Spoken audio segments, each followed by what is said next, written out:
welcome to the Population Health Collaborative 2023 conference. We appreciate everyone being here. We do have Dr. Perrone, who is Deputy Secretary for the New Mexico Department of Health with us today. She is in transit today, and we had a little bit of a scheduling snafu.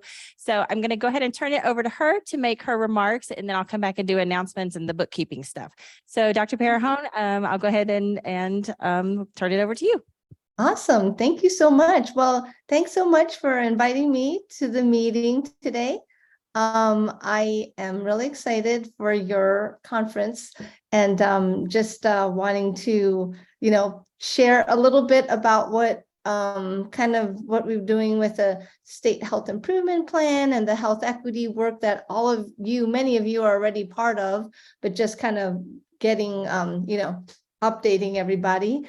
So before we start, just on behalf of all our colleagues at the Department of Health, we humbly acknowledge that we're on the unceded ancestral lands of the original peoples of the Apache, Navajo, and Pueblo, past and present, and with much gratitude, paying our respects to the land, the people, and the communities that have and continue to contribute to what today is known as the state of New Mexico.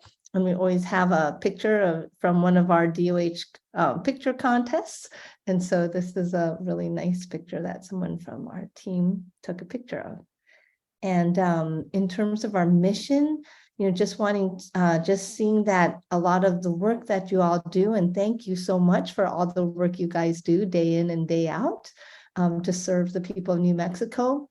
And just reminding everybody of our mission that in 2021, we updated the DOH mission that already was there, that all of you guys were already doing, but just to codify it in words to say, to ensure equity, we work with our partners to promote health and well-being and improve health outcomes for all of New Mexico. And that means all the different things we do, such as expanding equitable access to services for all New Mexicans, trying to improve health status, ensuring safety of New Mexico and healthcare environments, and really trying to support each other by promoting an environment of mutual respect, trust, open communication, and needed resources for staff to serve New Mexicans and to grow and reach their professional goals. And of course, this is our mission, what we're trying to do. All the time, we're not always there yet, but I think that's the mission of what we all are striving for.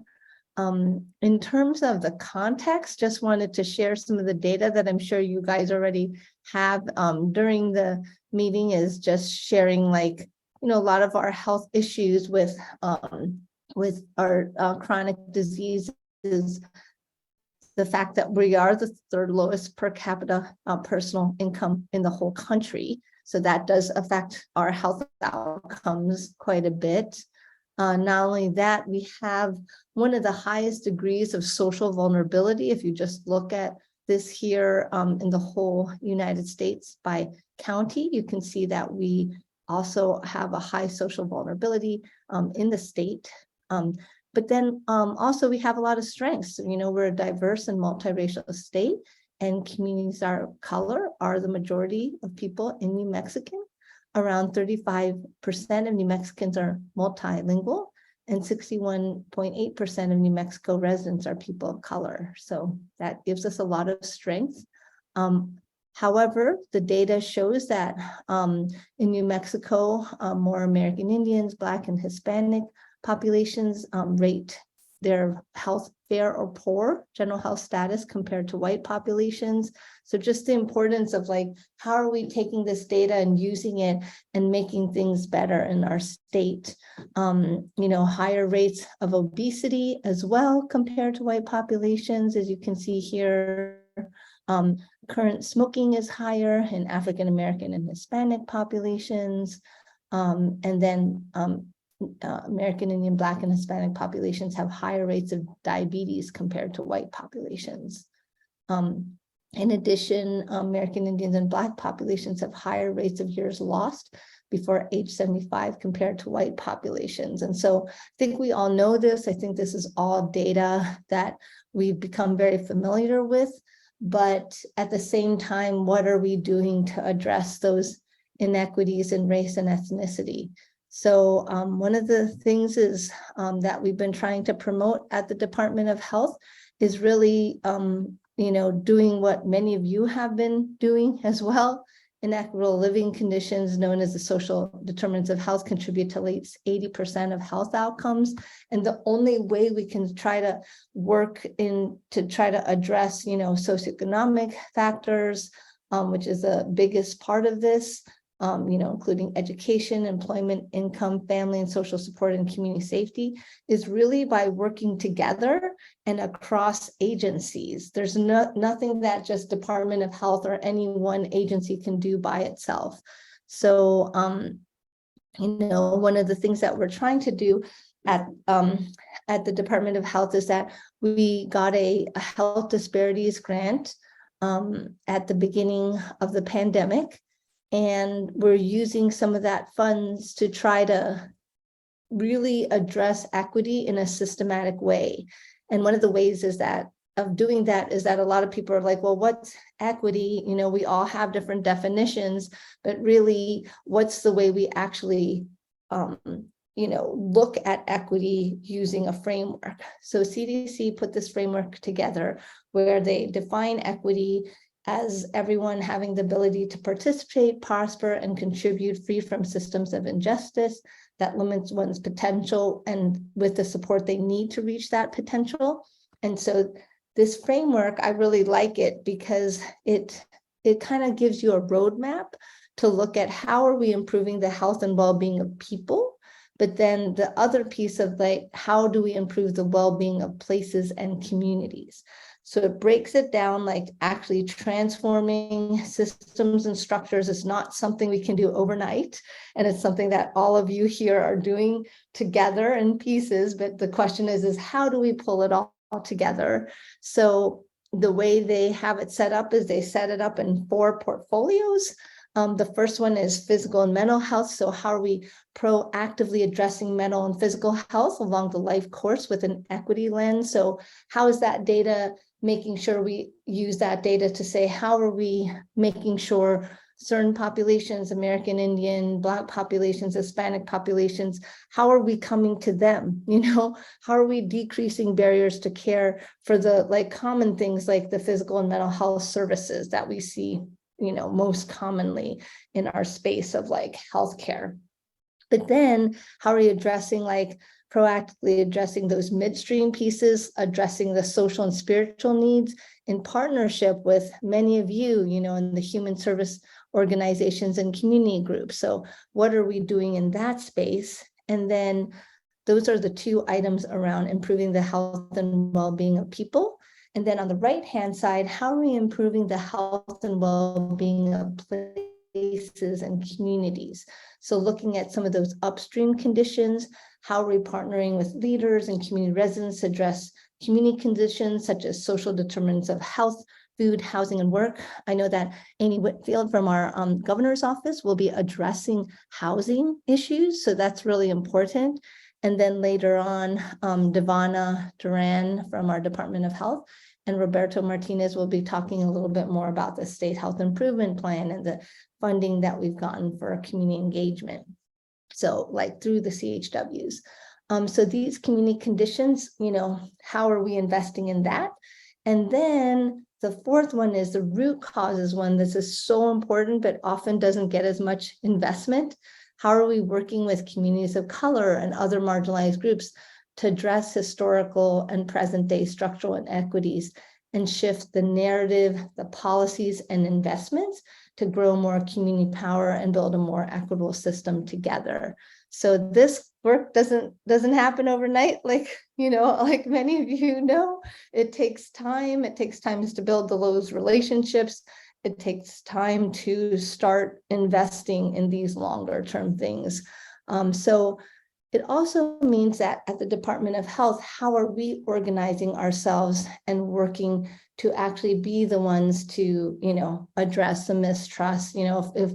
If institutions and situations have created mistrust, how do we then build that back up, and how do we, reach out? So a lot of the work and investments we have made in our health disparities grant has been to give support to health councils, give support to community health worker organizations so that we can work with communities and not on communities. So I know you guys have been doing this work for a long time. I'm just talking to the choir, but just kind of saying like, hey, we can start using this framework that CDC has to help us like make sure like we're not missing any piece of the portfolio, because we need all of it in order to like transform these systems.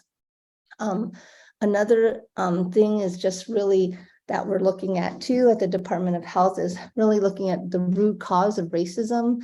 And, being a majority minority state, these race and racism does matter. Racial disparities and health inequities persist.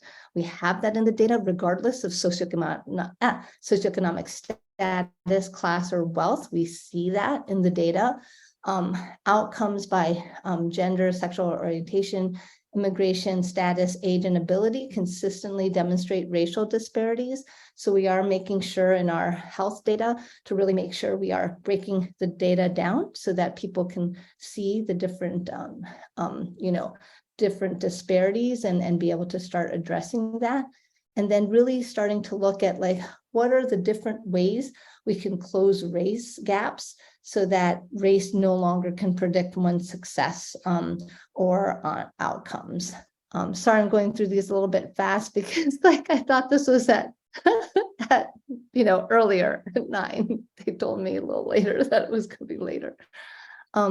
The importance of using this equity framework is that there's a lot of data that shows that there's a huge return on investment the higher upstream you go. So the more you go into root causes, the more you actually get a return on whatever money you give towards that cause. So that's really important because oftentimes I think we use a lot of our money on downstream instead of upstream. So like just changing policies and improving things that way can really make a difference on health outcomes. So one of the things is that, as we continue to do this work is finding ways to increase investment to address health equity so that we can have improved health and well-being for all New Mexicans. And one of the ways we're doing that is to really work on this round of the State Health Improvement Plan, which is really a way to bring together state agencies, multiple community organizations. Many of you have been a part of this already, but like looking at like what's our data across the state, that's the yellow part. So we've already done that, pulled together like different agency data and different community data pieces together to really build a state health assessment. And then from there, we're on this piece now, that's the prioritization piece to then build the state health improvement plan. And Devonna and Roberto will talk more about that later, but the priority areas that have come about as a result of collecting all the data of governor priorities, community priorities, health systems, community members, resource and availability data, 4 main areas have come through, of which one of them is your guys' group, right? Diabetes, cardiovascular disease, and obesity. That piece of the puzzle came out as a very important factor for health priorities. And then the other pieces that are related to it, access to care, including primary care and behavioral health, were priorities that came out, behavioral health and social health.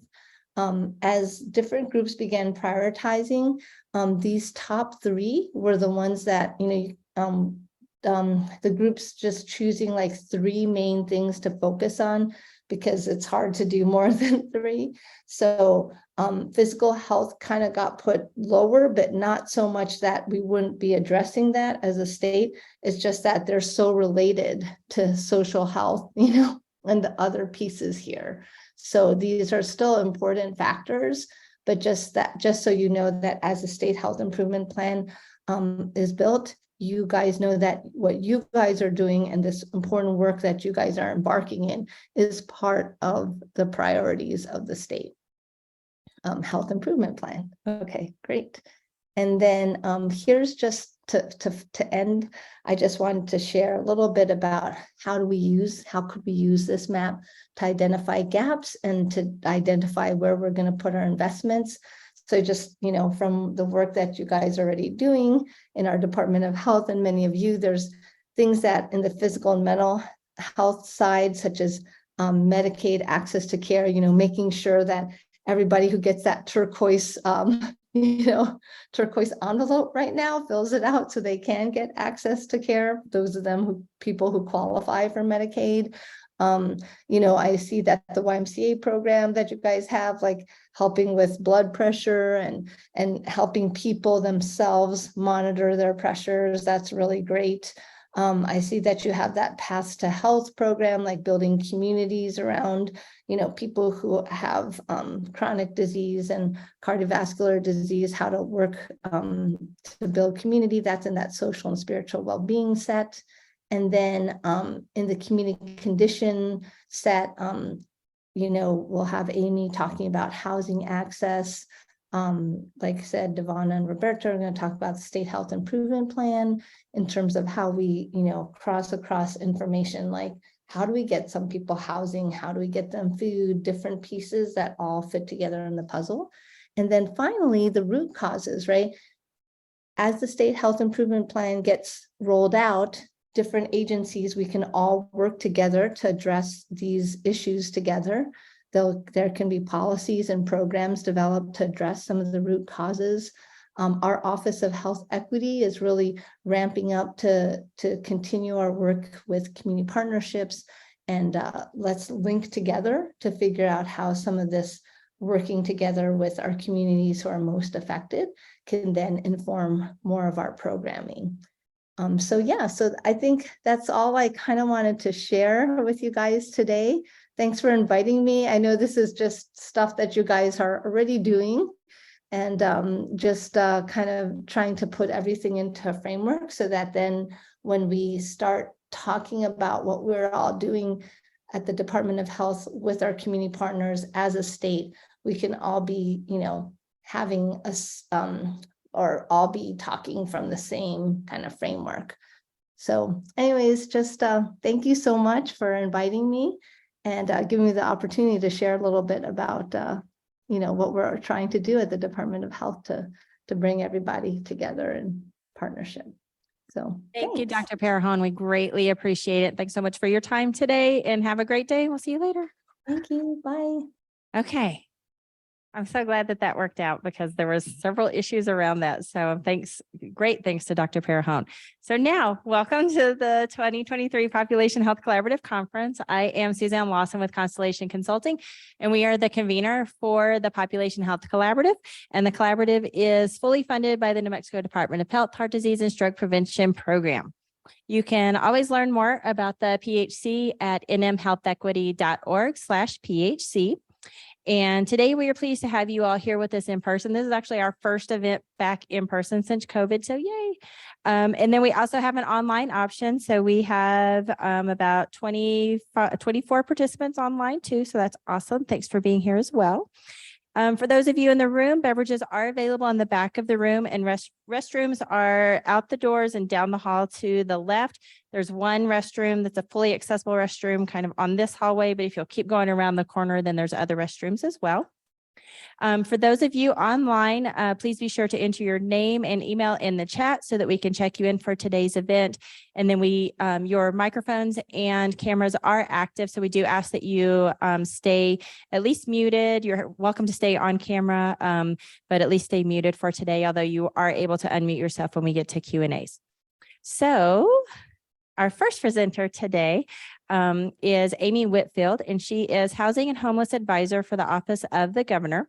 Ms. Whitfield has a strong career in social services. She received her master's in social work from the University of Maine and has worked in small nonprofits, serving numerous fields, including anti-violence, substance abuse treatment, teen pregnancy and parenting, leadership, mentoring, community organizing, and nonprofit program development. She is the former executive director of the YWCA of New Mexico and the New Mexico Domestic Violence Resource Center. Ms. Whitfield has also served as an educator, facilitating anti-racism trainings, mediation, and development plans for nonprofit leadership and boards. And she has served as adjunct faculty in social work for CNM and New Mexico State University. Please welcome Amy Whitfield. Good morning to y'all on the television. How are you doing? Thank you. Let me some vodka up here to make sure I can get through it. Right? Okay, so can I see the chat at the same time that I speak? Or let's just see the chat. How about that? Do you guys, we have been doing this Zoom for about 30 years now, and it continues to get harder and harder and harder. Okay, well, here's what I'm going to say to those of you who are on the screen. I'm going to try and pay attention to the chat so that if you want to chat while I'm talking, I'm more than happy to look at that and see what you're saying. Those of you who are in the room, please feel free to stop me and interrupt me at any time that you want to add to this. I think, as Dr. Parahone was saying, most of you have been doing this for years and years and years. And so I get the pleasure because of my position to come and talk to you. But most of you probably know more than I do about this anyway. So let's just go ahead and have a conversation. Feel free to jump in. At any point you're like, let's talk about that for a little bit longer, please let me know that, okay? So just to quickly introduce myself, more than just my bio says, I am the Housing and Homelessness Advisor for the Office of the Governor. This is the position that was created specifically after the governor's campaign. And the reason it was created is because as she traveled throughout the state for her campaign, she saw firsthand what we have all been seeing for the last few years. Homelessness is growing. It is growing to a point where it is out of control. And across the nation, most people are saying we're in a housing crisis, right? And so she said she specifically wanted someone to really move the needle for housing and homelessness here in New Mexico. And so that's how I got my position. The thing we have to first really set our minds with is that homelessness is not the problem, right? Housing stability is the problem. And that when we're talking about housing stability, it is not the person that you see living in a tent that is the only person facing these issues. Any one of us could be facing these issues at any time, because a lot of the issues with housing and homelessness is really about the fair market rate of housing, right? And so we've kind of got this little step ladder to how any of us could end up in housing instability, right? Is that we've got down here the unsafe, the unsuitable for living, people who are living in tents on the streets, people who are living in homes without plumbing and electricity, people who are living in warehouses, right? Those kinds of things. And those are the things that we most often want to focus on, right? But then when we go all the way up to talking about what is housing stability, these are the things that we have to really be thinking about. If we're going to focus on social determinants of health for our clients, and if we're going to focus on our own personal lives, right? What does it mean to be housing stable? And so this is the thing, is your history of being housed is one of those factors, right? Is that when we talk about people who have a history of not being housed, when we talk about people who have a history of eviction, when we talk about people who have a history of not being able to make their rent, all of those things compound to get to homelessness, right? That you can have conversations with people who are currently experiencing homelessness, and very few of them will say, well, I couldn't pay my rent yesterday and now I'm homeless today. Right? That it is a long process, a very long process of their history of being housed, their inability to pay over a long period of time, all of those things that really contribute to where they are today, right? And so that, as Dr. Parahone was saying, we really want to move upstream, and that housing is one of those things we really need to do, right? But that also, we also have to talk about what's happening in our society, right, is that none of us are housing stable unless we can guarantee that there's going to be very little change in the price of our housing, right? I have a friend who she's never wanted to buy a house. She's doing very well. She's got a very stable job. And then this year, she actually had the problem of her rent going up $800 in 1 month, just from one lease to the next, right? Because the area that she was living in was growing, and that's not normal, right? Like, you know, she's a very unique situation, right? But the area that she was living in was getting gentrified. All of a sudden, there was a huge influx of folks, and a place that she had rented for a long time now became in high demand. And so from 1 year to the next, her monthly rent went up by $800. $800 is a lot, and that's an extreme case. But here in New Mexico, the average increase last year was $200 a month, right? And so think about, you've been doing rent at $1,000 a month, and all of a sudden you have to do $1,200. Think about how much that's going to change your life, especially depending on how much you make, right? It's also about your legal standing. How many people ever lived in an apartment where you weren't on the lease? None of you? Y'all are amazing, housing stable folks, okay? I spent a lot of time living in apartments that I was not on the lease, right? I was like, oh, I'm living with my friend, I'm paying half the rent. If that friend gets mad at me, I have no legal standing. My name is not on the lease, right? And so this is one of the huge problems where we've got a lot of folks who believe that they have stable housing, but because they don't have any legal standing to that housing, they don't actually. Right? And this comes with a lot of times like, oh, I'm so in love. I moved in with my boyfriend. Now we've got this great home. We're doing this together. I'm not so in love anymore, and I don't know where I'm going to go. Right? All of those kinds of things happen. Also, a lot of times we talk about the way to really get housing stable is to buy a house, right? If you buy a house, you know what your mortgage is for the next 30 years. What you don't know is what it costs to maintain that house, what it costs to renovate that house, what it costs to rehab that house if you need that house to do different things for you, right? And so that is part of the conversation as well when we're talking about housing stability. And then also, we also have to include health and mental health stability. When you are in housing, your health and your mental health are part of the process of maintaining that housing, right? For those people who have mental illness, for those people who have substance use disorder, ability to stay in a home is really dependent on their ability to stay stable in their illness, right? And that's not just about what they can maintain. It's also about what the other people around them can maintain, right? Landlords who get real like, oh no, I see that you're using, I'm going to call the cops on you. Those kinds of things really impact people, right? And so it's not just about their own ability to handle housing, it's about what people around them see, right? And so I hope I'm making it really, really clear that when we are talking about housing stability, we are not just talking about homelessness. We are talking about how do we interact with people so that we handle all of these things as factors that they are going to have to deal with. Okay. So I'm sure all of you have learned about the social determinants of health. I'm sure you've all seen different images. This one I've pulled from the Kaiser Family Foundation. You can ask, why do I pull from the Kaiser Family Foundation? Really because they've put so much money into the social determinants of health during COVID that they're the image that comes up when you Google, right? So this isn't the best image. This isn't the one that I'm, saying, hey, this is exactly what we're talking about, but it is one that's very, very common. And Suzanne, these slides will be shared with folks afterwards, right? Yeah, so if you're interested in any of these images, they do not belong to me. Go ahead and steal them from my PowerPoint slides, right?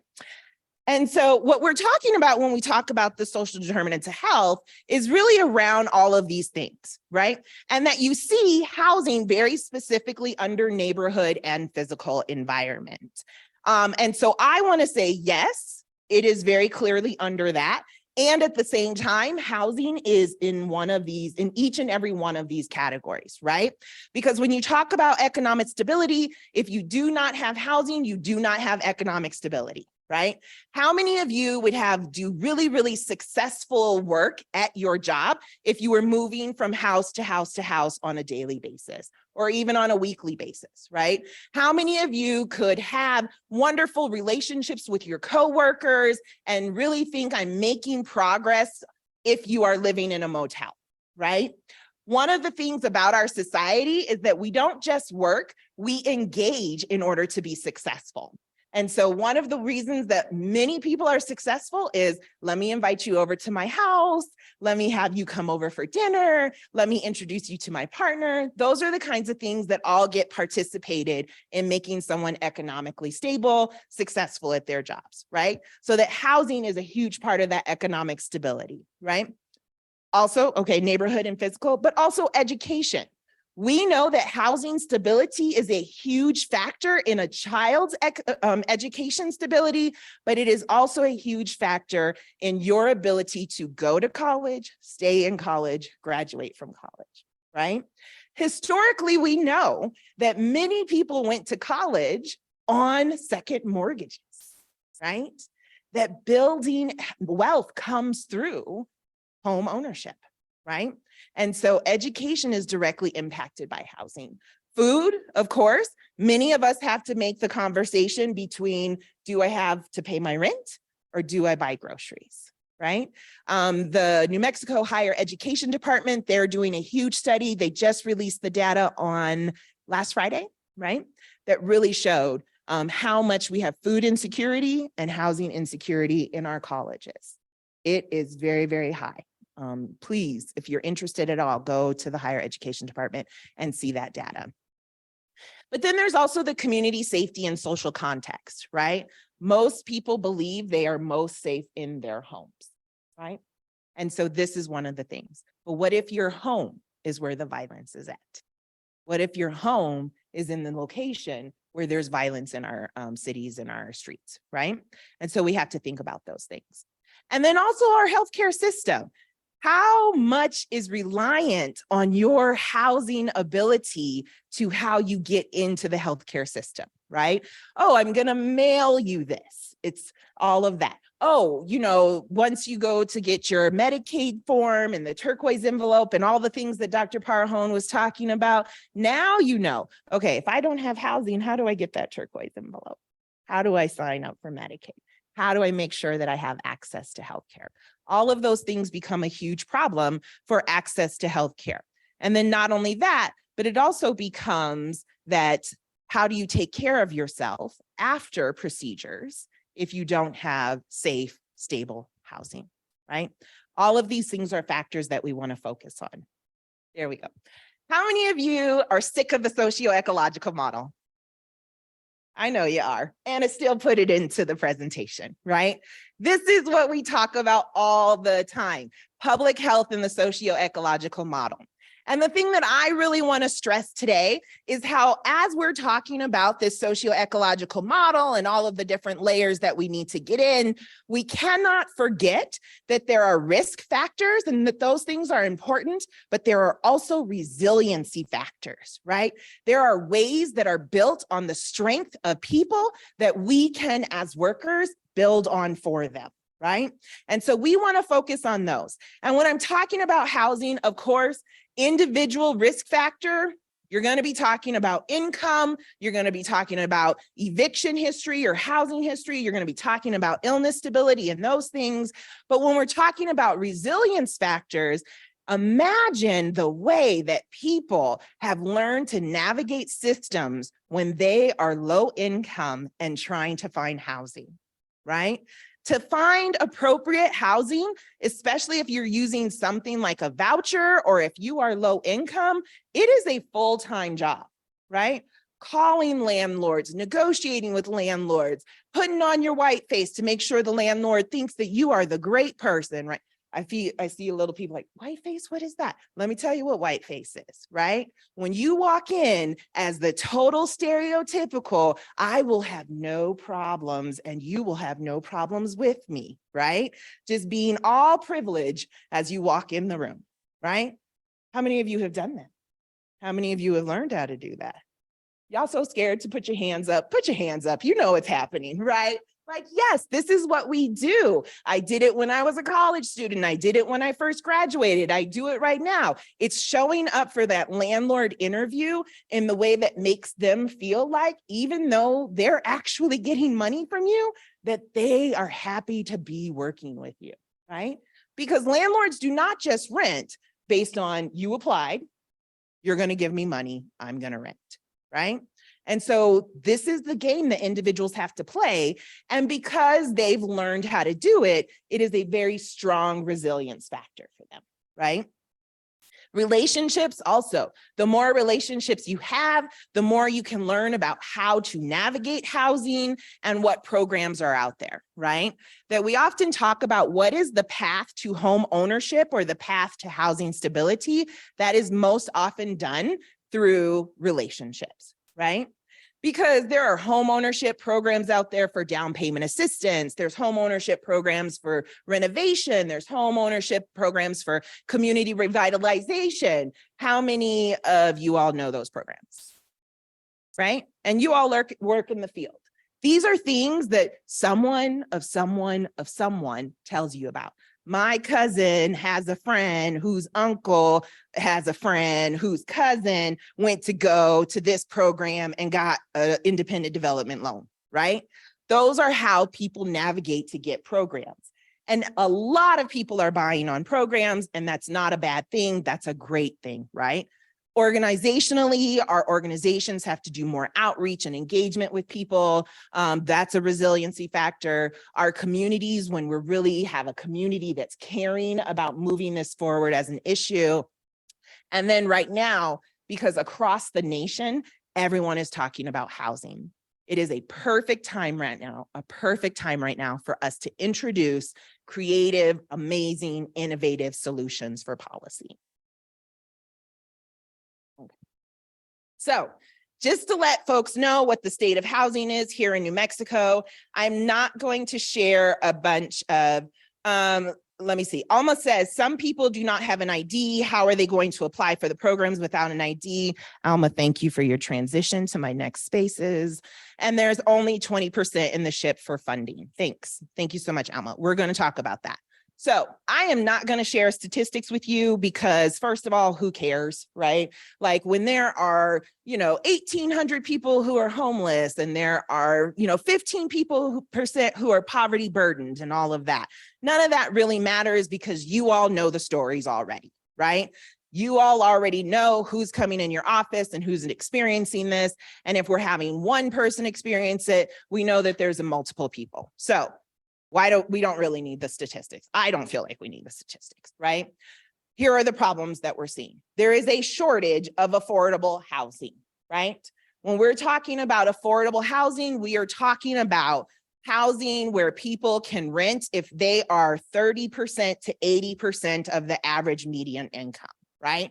So if you are someone who is not making enough money, 30% of the average median income, there's literally not enough housing in New Mexico to house you, right? And so this is a problem. But not only that, we have a shortage of housing in general. There are many locations in our state where people are on waiting lists to get into fair market rate housing, right? There are locations in our state where people are waiting, living in tents, not because they're homeless, living in RVs, many of them, because they're waiting for a house to come up available for sale, right? Plenty of money, no supply, right? What this does is it really makes people unable to move to next steps, So if you are someone who's renting right now and you are interested in buying, there's not actually enough supply for you to buy. And definitely not enough supply for us to hit every single person and every single income. So this is a huge problem. Then we also have high inflation right now, which is increasing rents and increasing our housing prices. So someone who's gotten very, very used to paying a certain amount on rent and wants to use that same amount into housing with the interest rates and the price of houses, they can't make that move. Yes. $28 is basically our living wage. Is that that's what you're saying? Yes. Minimum living wage is $28. Okay. I need to make more money. Yeah. Right. This is a huge problem, especially when policy wise, our minimum wage, I think, is $10.50 right now, right? And, you know, even if we say de facto minimum wage, you're probably talking about $15 an hour. So if $28 an hour is the minimum wage to rent an apartment, this is a problem. If you're one of those people who love statistics and you're totally into it, you can go to the National Low Income Housing Foundation. They have all of those stats around how much is it going to cost to, like, how much do you have to work in order to pay for your rent, right? It's really sad when you're looking at it and it says if you're on minimum wage, you'd have to work 3.5 jobs. Like, it's, yeah. But good data if you're really interested into it, right? We also have a huge increase in homelessness, both homelessness that is visible, but also homelessness that is hidden, right? When you are working with clients, try not to ask the question, are you homeless, right? Because many of them will say, no, I've got a home.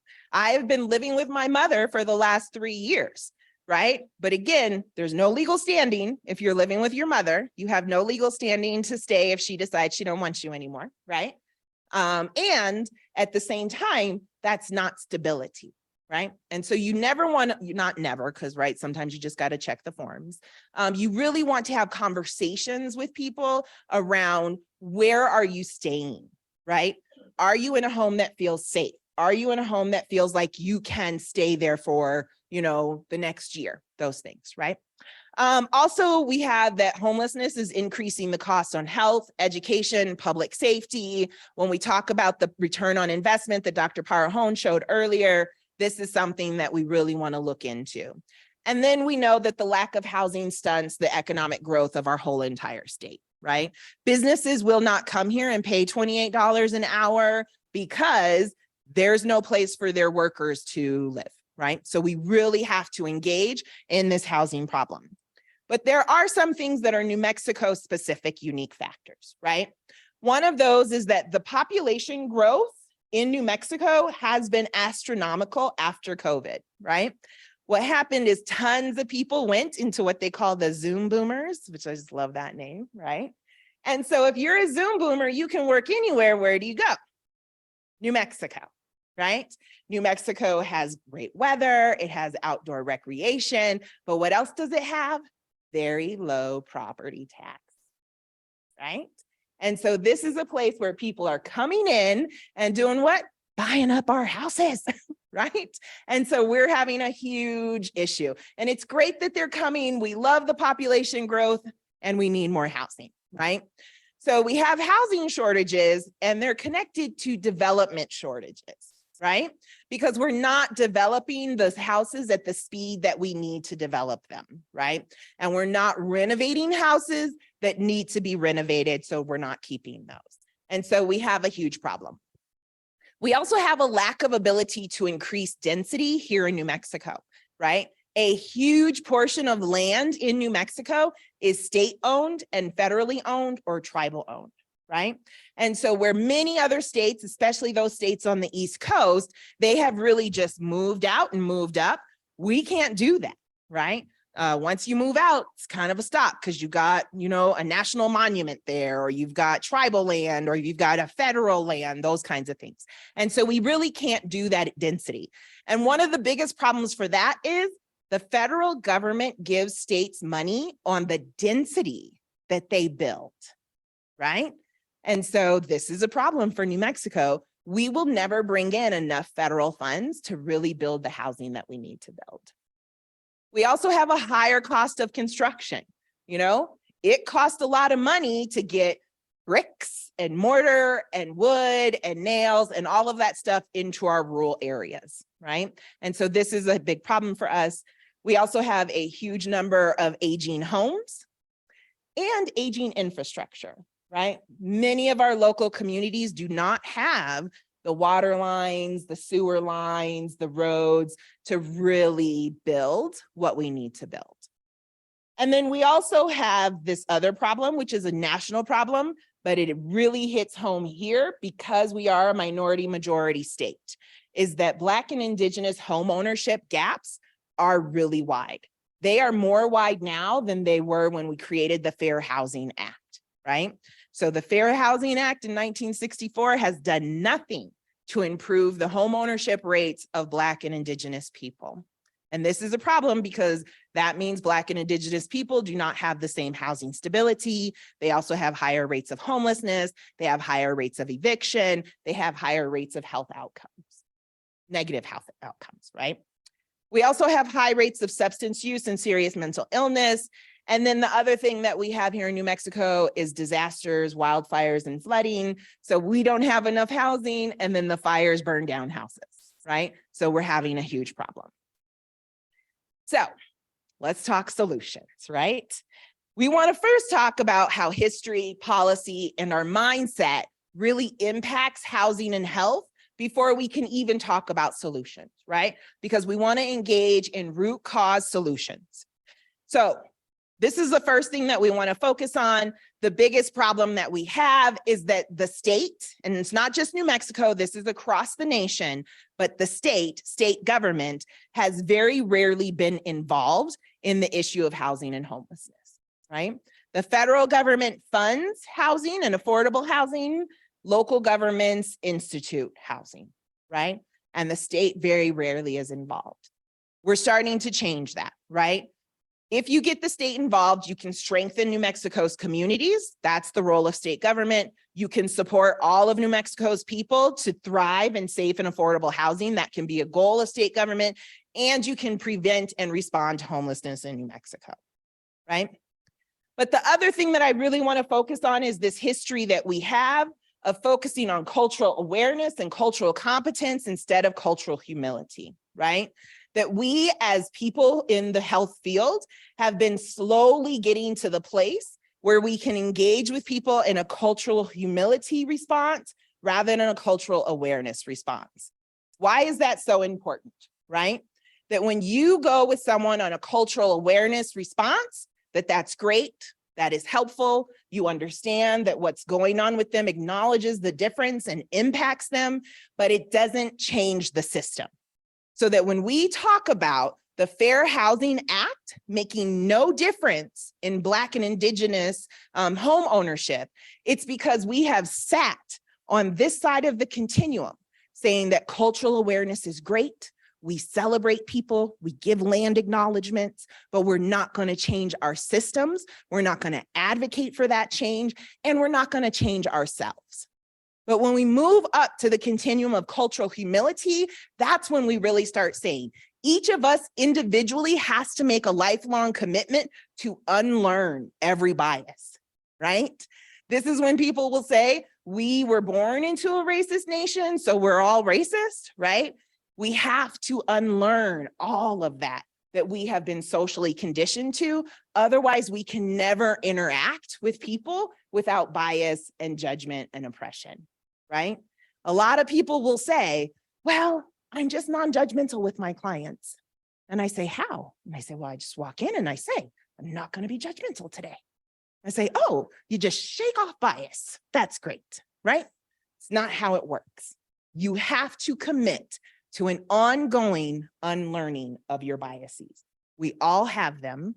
It's not for you to be like, I'm a bad person. No, we're all bad people. You have to commit to unlearning it, right? And then you have to say, I'm going to self-reflect on how I'm bringing my bias into this situation and how in those moments I can change that. And at the same time, how does the system create bias, right? Because these systems were not built on the idea that they should engage with people's culture. And so we have to be the folks who really engage in that idea, right? This is, for those of you who love primary, secondary, and tertiary prevention, right? There is not one place to jump in. There is not a spot where you go in and upstream and pull the babies out, right? You have got to, when we talk about housing, when we talk about anything, we have got to be hitting across. And I know you're all looking at like, I can't read all those little letters. What is that? None of those things matter. You don't care about those things, right? This is what you care about. That as we are approaching the goal of housing for every New Mexican that is affordable and safe, that we're going to hit primary prevention, we're going to hit secondary prevention, and we're going to hit tertiary prevention. because it is about a comprehensive strategy to all of this, right? And we want to make sure that we are hitting things at every single stage so that no one is sitting there saying, well, if I made less money, I could get help. And no one is sitting there saying, well, 10 years ago, I could have gotten help. We are doing this in a comprehensive way that supports everyone. And we need creativity. So now I'm good. Yes. It's a good question. So for the people on the TV who can't, the access, what are the ideas for access to basic needs, right? No.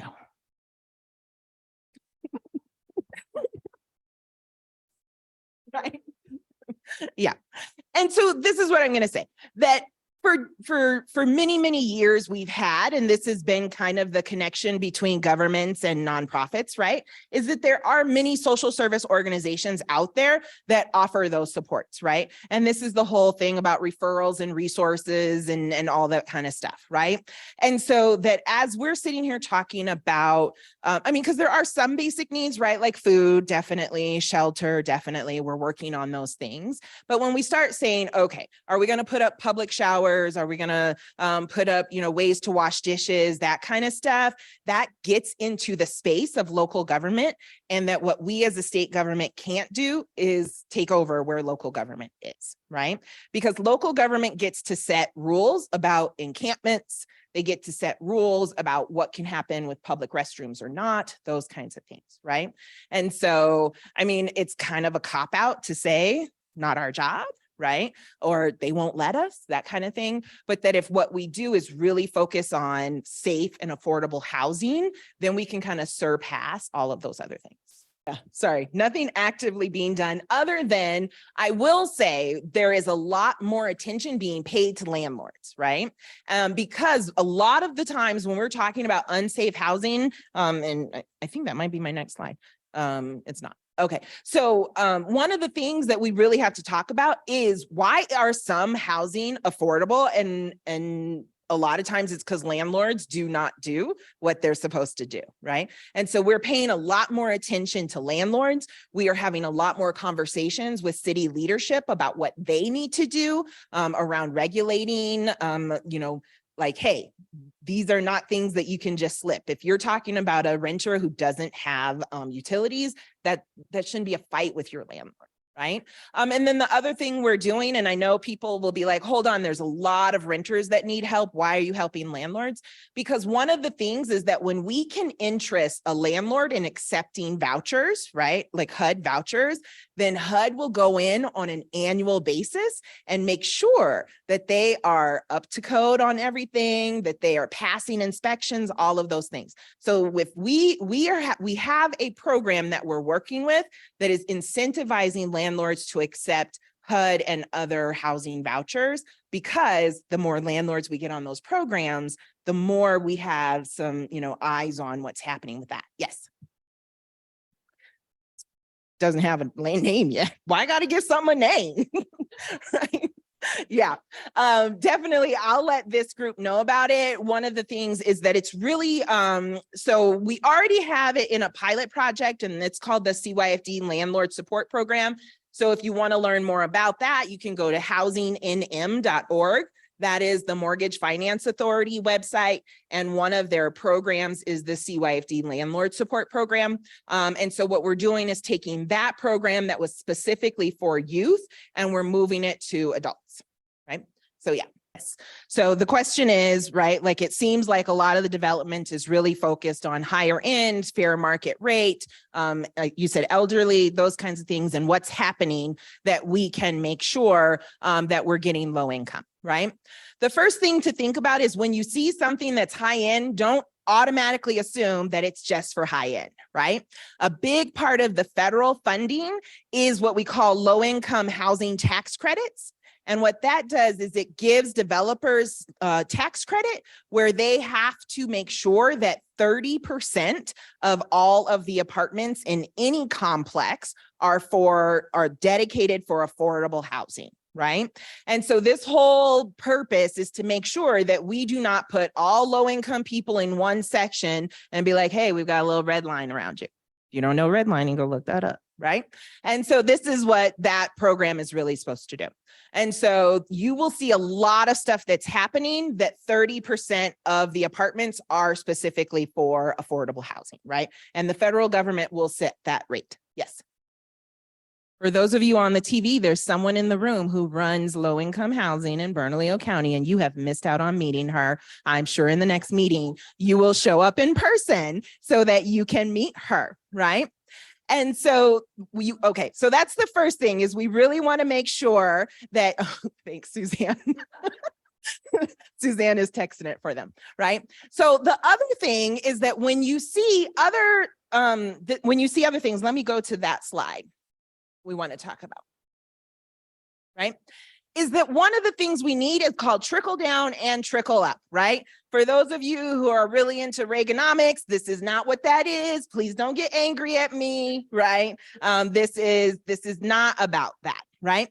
And so trickle down and trickle up means that the average person will move continually, right?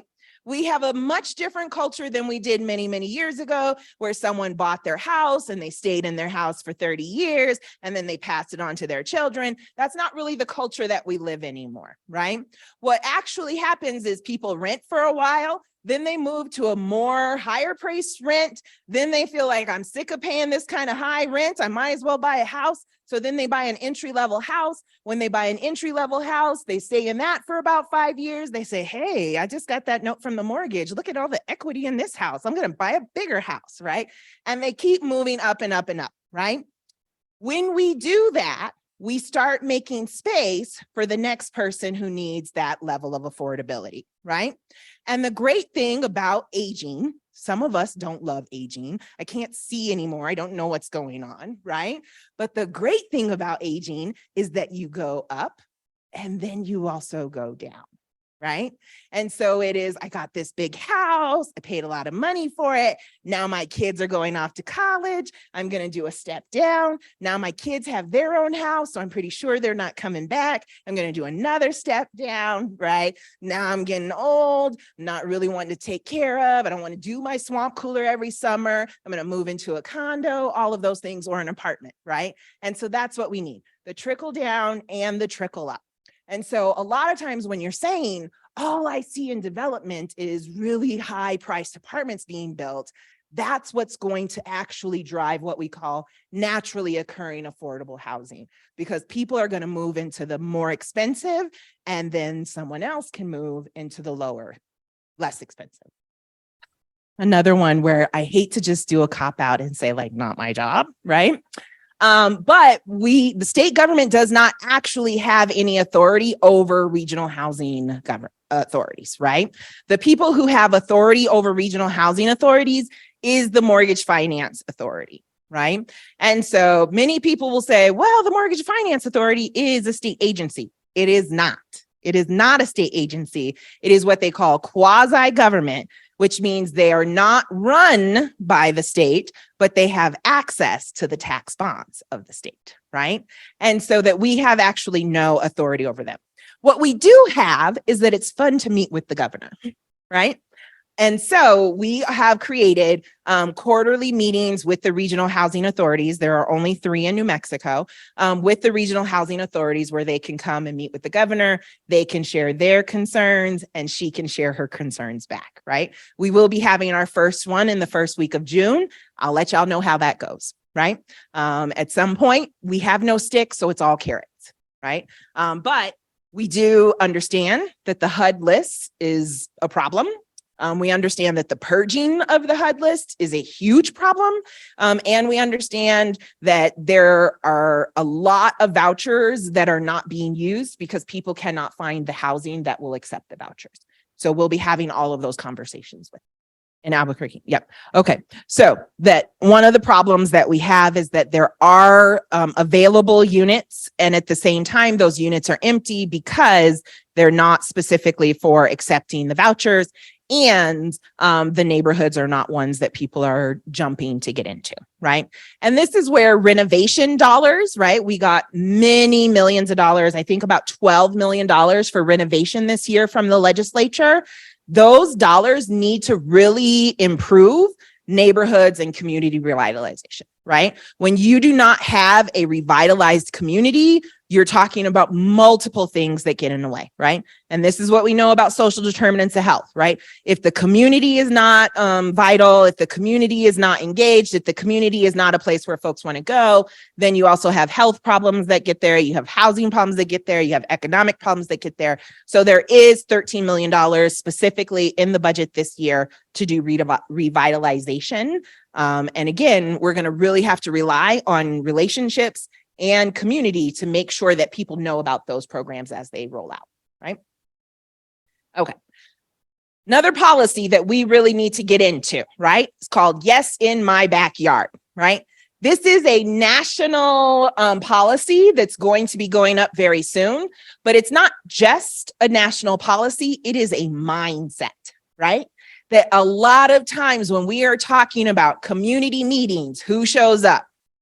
Not the people who are most impacted, right? When we're talking about people complaining to their legislators and complaining to their city councilors and their county commissioners, who are those people? Not the folks who are most impacted, right? And so that part of the work that we all need to do is make sure that people who are most impacted are getting access to their elected officials, that they're being able to join those community meetings, and that there are other ways to put in their voice, right? Many organizations are working on grassroots organizing and making sure that people have their voice. But the other thing that we can really do is talk to those folks who keep saying not in my backyard about how affordable housing is economic development, right? Do you want a Walgreens in your backyard? Then yes, you need She's like, no, I don't want no Walgreens in my backyard. What's wrong with Walgreens? Okay, there you go, a couple blocks away, right? But we have had a lot of people show up at housing being built for low income, and they've said, don't put that there, put a Walgreens there, don't put that there, put a Chick-fil-A or a Starbucks or something like that. Well, Chick-fil-A and Starbucks are not going to come if there's not housing, right? And so we really have to have those conversations with folks that the things that you want in your neighborhood only come when there is housing in your neighborhood, right? And a lot of people are really getting to this place right now. And unfortunately, they're getting to this place because they're seeing the next generation be unhoused, right?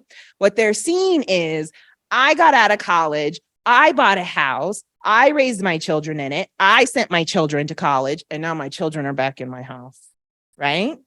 And they're starting to see that their complaints about affordable housing going up are impacting their children living with them, right?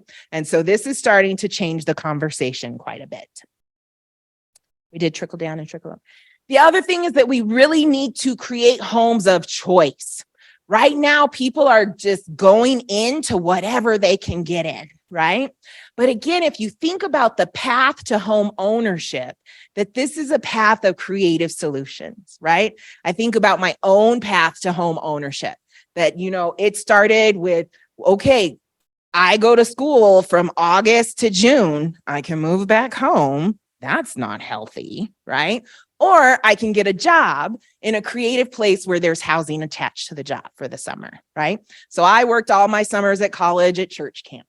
And it was nice because I lived in the church camp, I worked in the church camp, and then I went back to school and lived in the dorms. Creative solutions like that. So we need to talk about, how do we connect workforce to housing, right? How do we build schools that have housing attached to it? How do we build hospitals that have housing attached to it? How do we do that so that the workforce that is continuously transitioning has a creative option, right? The other thing is, not everyone wants to never live with their parents. That's just kind of my thing, right? There are many people who would love to live with their parents if they had a bathroom and kitchen on their side and I had a bathroom and kitchen on my side, right? So we can do that as well. We can increase the amount of homes that we're building that is made for multi-generational. We can increase the people who are putting casitas in their backyards. We can increase things that are duplexes and fourplexes and things like, mom can live upstairs and I can live downstairs. She's got her own apartment, but I can still check on her every day, right? Those are the creative options that we really need to build. And that really goes back to the point of we know the statistics, we just don't know the why. When we see somebody and we say, oh, you're living 3 generations to the house, why? Is that your choice?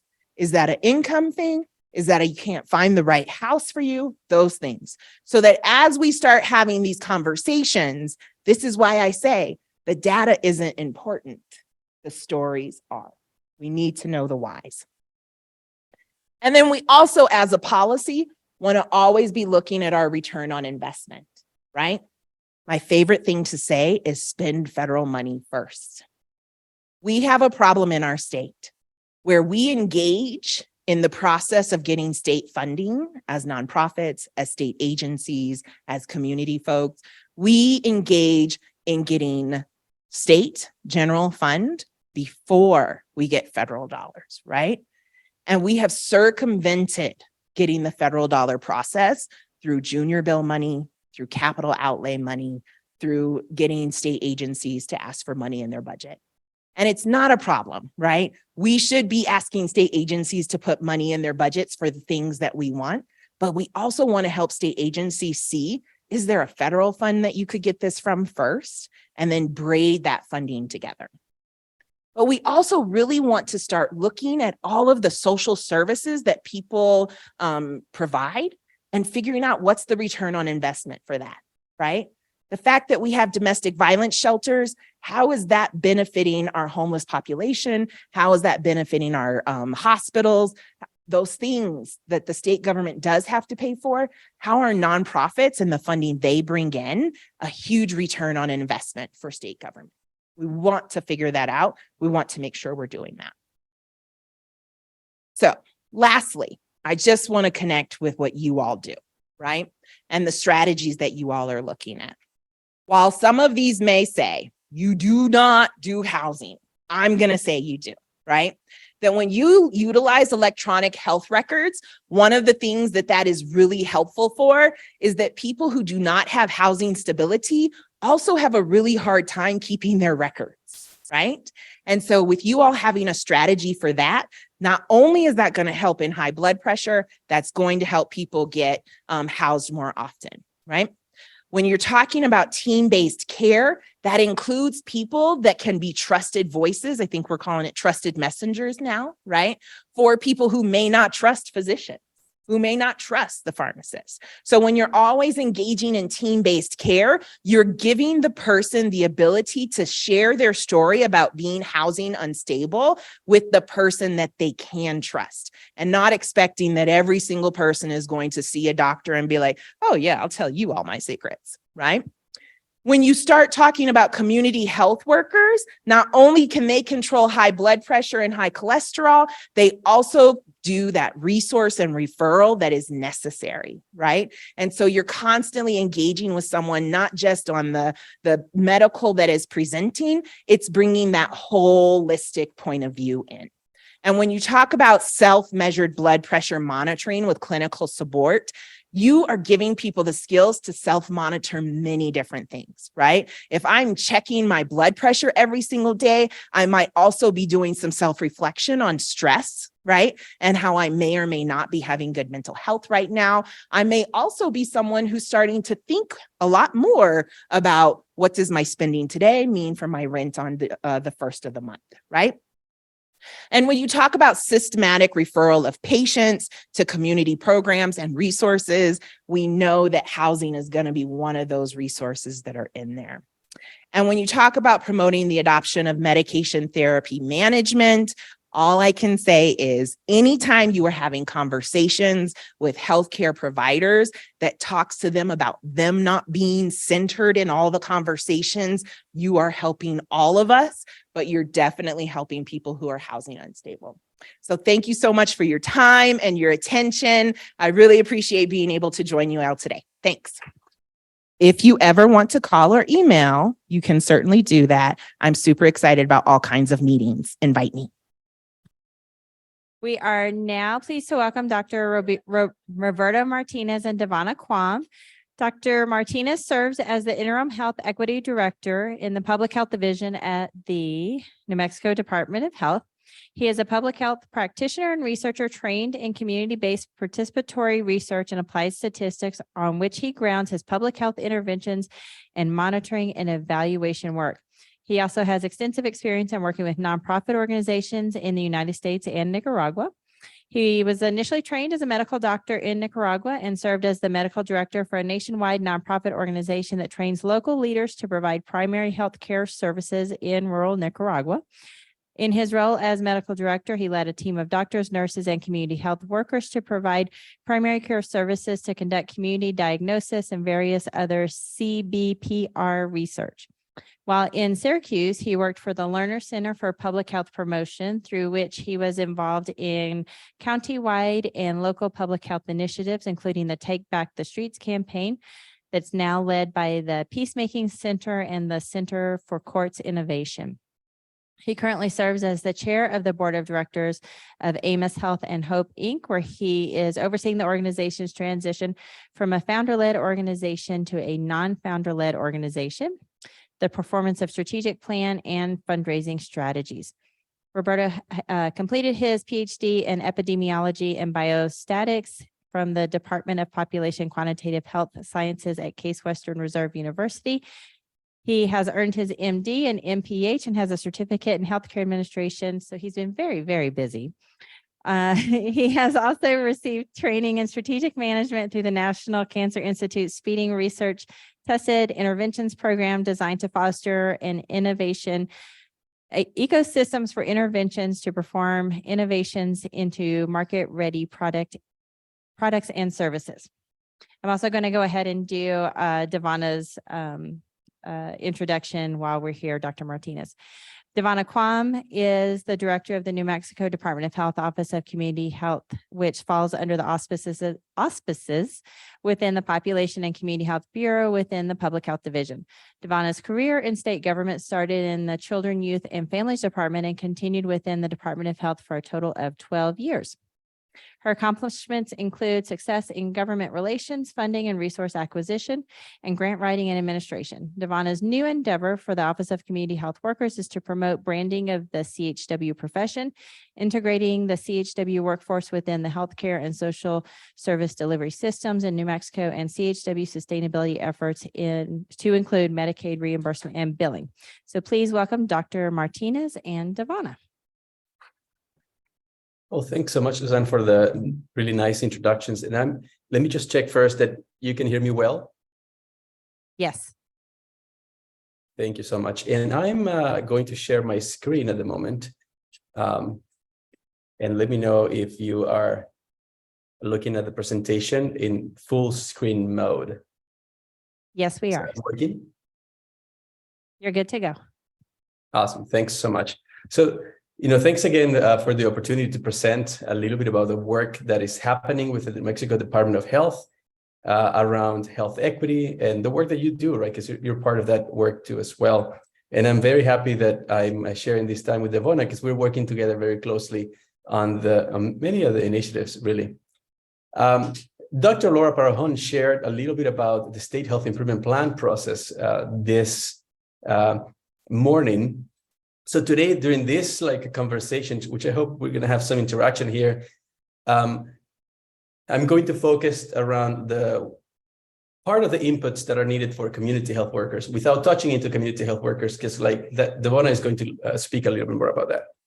So as we start, I just like you to perhaps play along with me for just a second. And if you can go in your phones and you can either do two things. One, grab your phone and point your camera at this code, the QR code, and it's going to take you to this page called slido.com.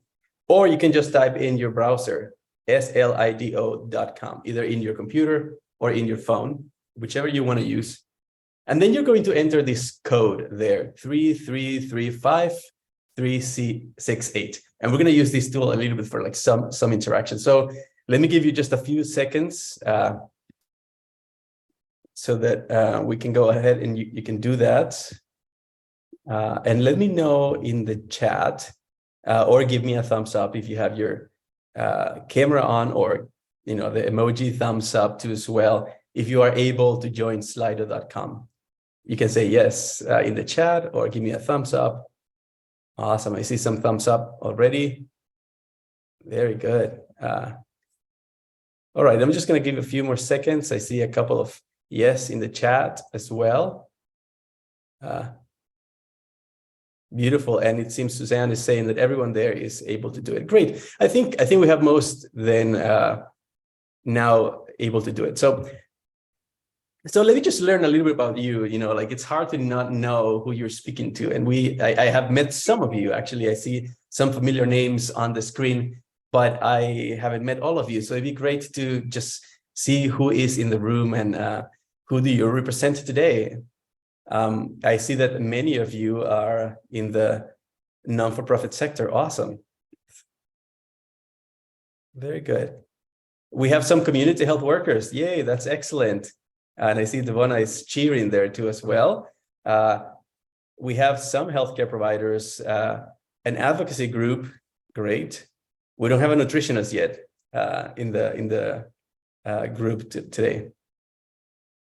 Very good. That's awesome. Thank you so much. So at least I know then, like, most of you are in the non-for-profit sector. We have quite a bit of government too as well, and we have some community health workers. And I know these polls are hard because you sometimes are like, well, I am in the government, but I'm a community health worker. Which one do I choose to, right? But at least we have some degree of knowledge of the group. So thanks so much for doing that.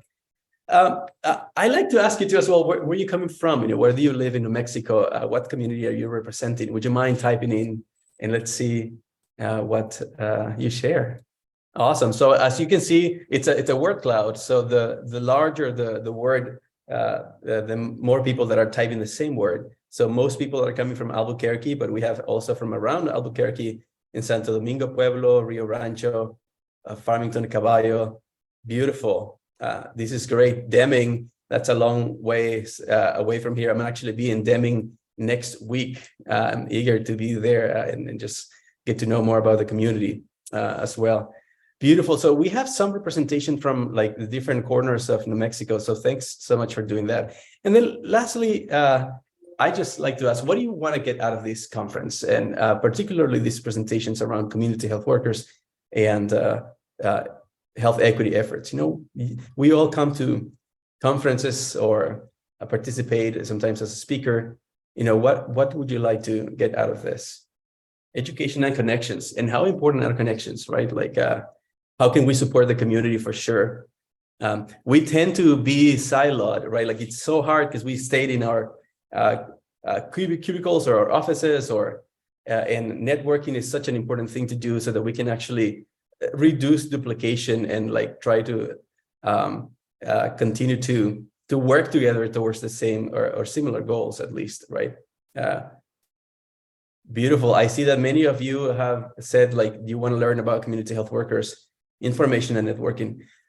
Great. So I think that 9 more are participating. My hope is that you feel free to reach out to us as well, Devona and myself, if you are either part of the NMDOH or not, and have conversations in this meeting and outside of this meeting. Just for the sake of time, I'm going to move ahead. And I'm going to start with this story, right? So this is not a true story, but it's a story that happens very often with the people that we work with. And Aura is the single mother of 2-year-old Maria and 16-year-old Carla. She recently lost her job and is struggling with supplying the basic needs for her family, such as food, transportation, and housing. As a result, she has become depressed. Her blood pressure is increasing, and her overall health is declining. She is seeking care in the clinic where you serve as either a primary care physician, a public health practitioner, a care coordinator, you name it. What can we do for her, right? So let me ask you, is this a familiar story to you guys, like as you work in the field? How often do we see this happen, right? So in this part of the conversation, one of the things I like to touch as we speak about community health workers, it's about the critical inputs. What are the elements of a system that we should have in the system to make community health workers work? And not only community health workers, are like really addressing social determinants of health and what people need to have like good qualities of life.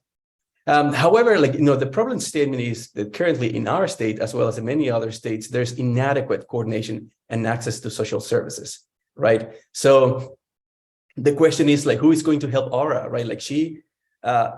If we have a center, if she is the center of our work, we know, however, that the care that she needs is fragmented in multiple organizations, right?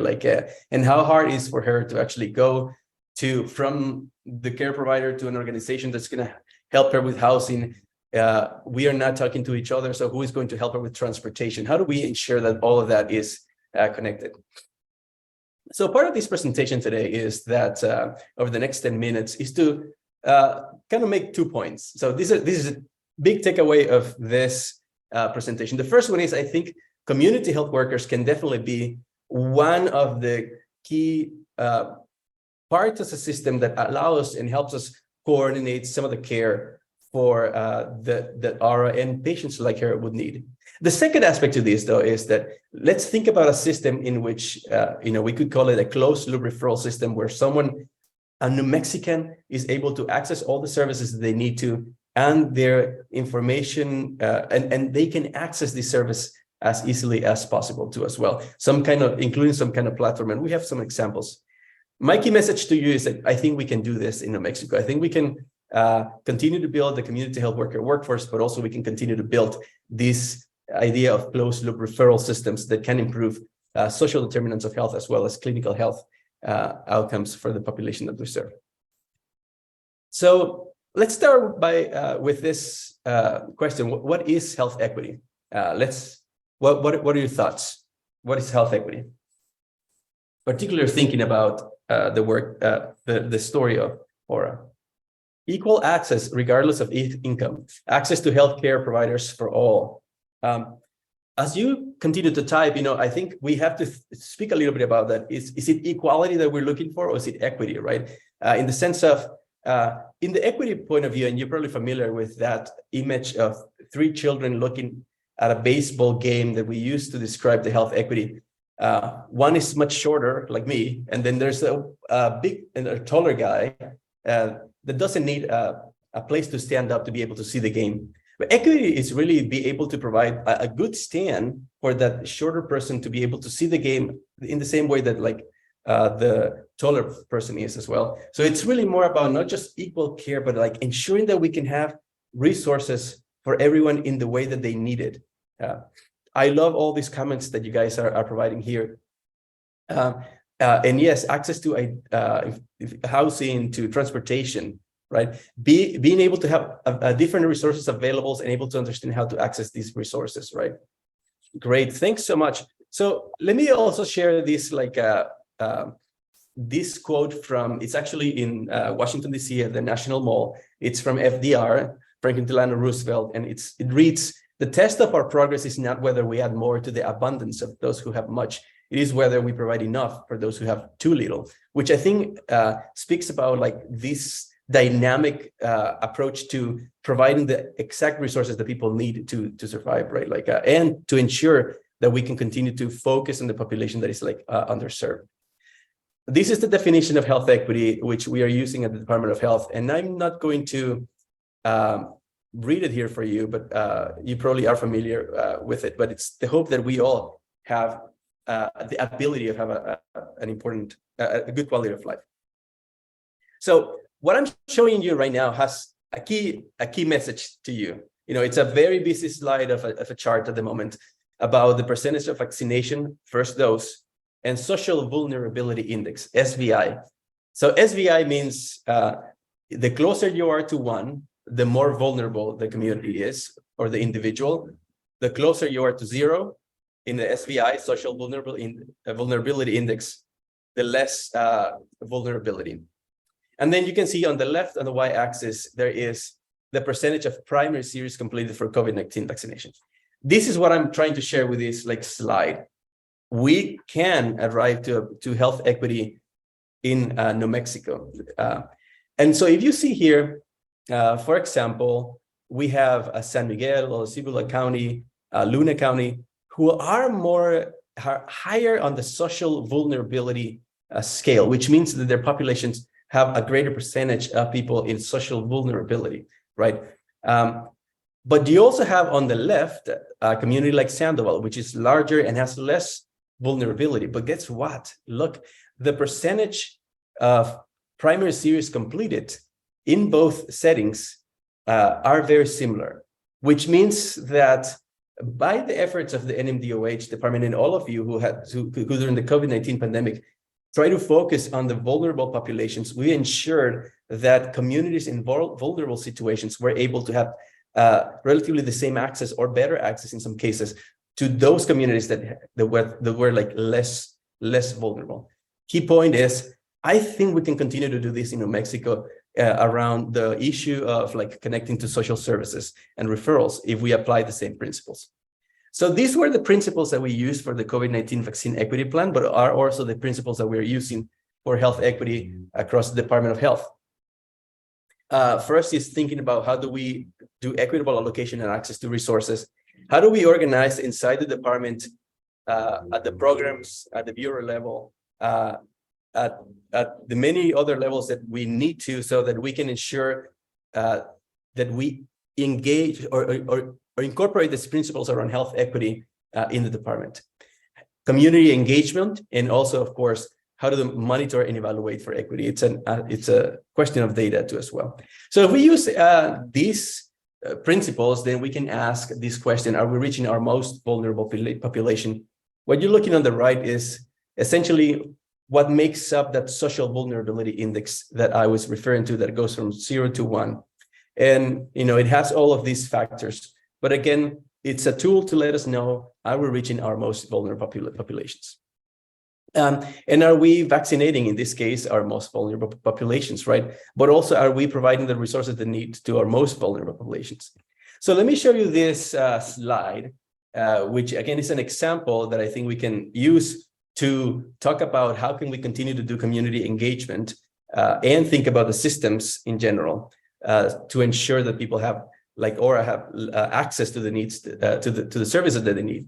In the case of COVID-19, we had a very great experience in engaging with health councils, community-based organizations, and hiring community health workers to deploy them in socially vulnerable communities like churches, community events, town halls, clinics. And in collaboration with our NMDOH team, mobile vaccine teams, like health promotion team, essentially increased the demand for the vaccine so that we could get to that picture that I was just sharing, where high populations in situations of high vulnerability had good and great access to COVID-19 vaccination rates. So then reducing morbidity and mortality in those communities. And I think I think we can continue to do that across New Mexico Department of Health. As I mentioned, Dr. Laura spoke about the State Health Improvement Plan, which is one of the community engagement efforts that we are trying to do. And the whole point of this State Health Improvement Plan is that we can systematically align planning efforts. So we identify the priority areas, access and coordination to social services, social health, it's how we're calling it. It's one of the priority areas within the State Health Improvement Plan.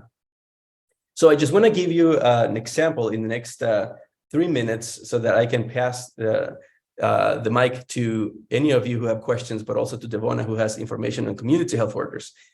I want to give you an example of what's already happening in the New Mexico Department of Health around addressing inadequate coordination and access to social services, and how, if we create collaborations, can possibly develop that part of the system that is needed so that community health workers also can be more effective. So I'm sharing these couple of slides. Actually, this was originally developed by Lee Caswell, Vice President of Community and Health Equity at Presbyterian Healthcare Services, and who is also the co-chair of the Coalition for the New Mexico Social Determinants of Health Coalition. But this coalition, and I'm going to share this slide first, actually, has essentially a steering committee.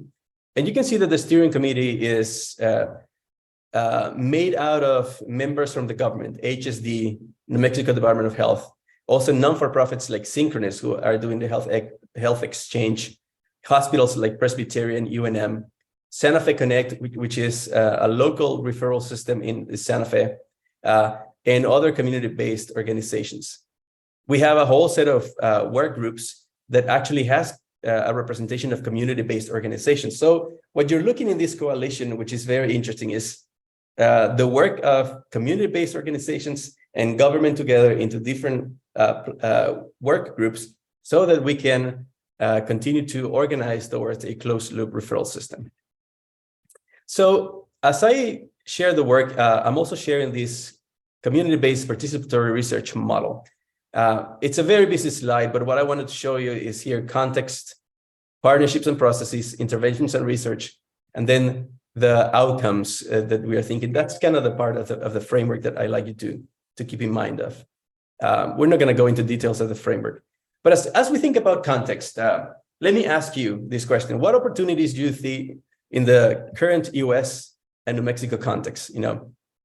So let me share you these key bullet points. In Santa Fe, there is already an example of a county-wide referral system that has more than 65 non-for-profit organizations and more than 265 navigators across the county. In other words, it's been done at least in one of the counties in New Mexico. Interestingly, UNM and Presbyterian and a couple of other healthcare systems are already using referral platforms and are starting to test closed-loop referral systems. They have the same interest. In 2022, last year, CMS approved the first measures to track social determinants of federal levels, which means that hospitals now are by law required to screen for social determinants of health. The question is, what do they do now that they are screening? How are they going to connect people with the services that they need, right? And then other states have implemented statewide referral systems. Actually, North Carolina is an example, but Arizona actually has also a closer example to us. So let me ask you, what opportunity do you see in the current New Mexico context? Let me give you a second to write a couple of thoughts in the chat if you have a minute. Well, think about this. It's about timing, right? And all of these different large organizations are very interested in a statewide loop referral system. There is funding also for governmental organizations. What is missing? Why cannot we do it, right? The good news is actually we're working towards that, and it's starting to happen. So as we think about partnerships, the collaborative, which I mentioned, the government organizations that are participating and non-for-profit organizations that are participating as well, have this mission and this vision. And I'm just going to bring you here to this box of supporting the development and implementation of a community-driven, coordinated, closed-loop health and social service referral system. In other words, we are hoping that in a couple of years from now, we are going to be able to say we have a closed-loop referral system in New Mexico that community health workers are using actively, and it's linked to reimbursement as well as non-community health workers like navigators and others that are working with individuals in the community. And at this point where we are at is, we are identifying there are some other organizations that are doing like referral systems in New Mexico, and we're trying to engage in that process. So this key message to you is, I think in a couple of years, we will have this in place. I think hopefully you can keep tuned so that we can coordinate in terms of like working with community health workers, but also with other organizations. I'm hoping that we can seek outcomes of not only just health, but also social justice outcomes too as well, so that we can overall improve the health of community members across New Mexico. And then I leave you with this thought. We are just living out of the pandemic. It was just recently declared as the public health emergency ended.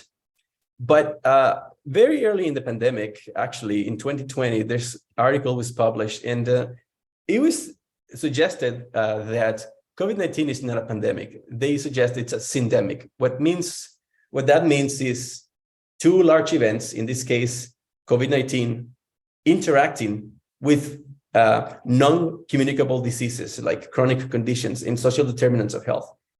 all of those coming together and essentially creating an explosion of negative health outcomes in our populations, right? In the populations that we serve. So if we want to think about reducing the negative outcomes, we cannot just address infectious diseases. We also have to address the social determinants of health as well. And lastly, I'll leave you with this last thought. Part of the health improvement plan and part of like this idea of putting a closed loop referral system for New Mexico is identifying what do we want as a community.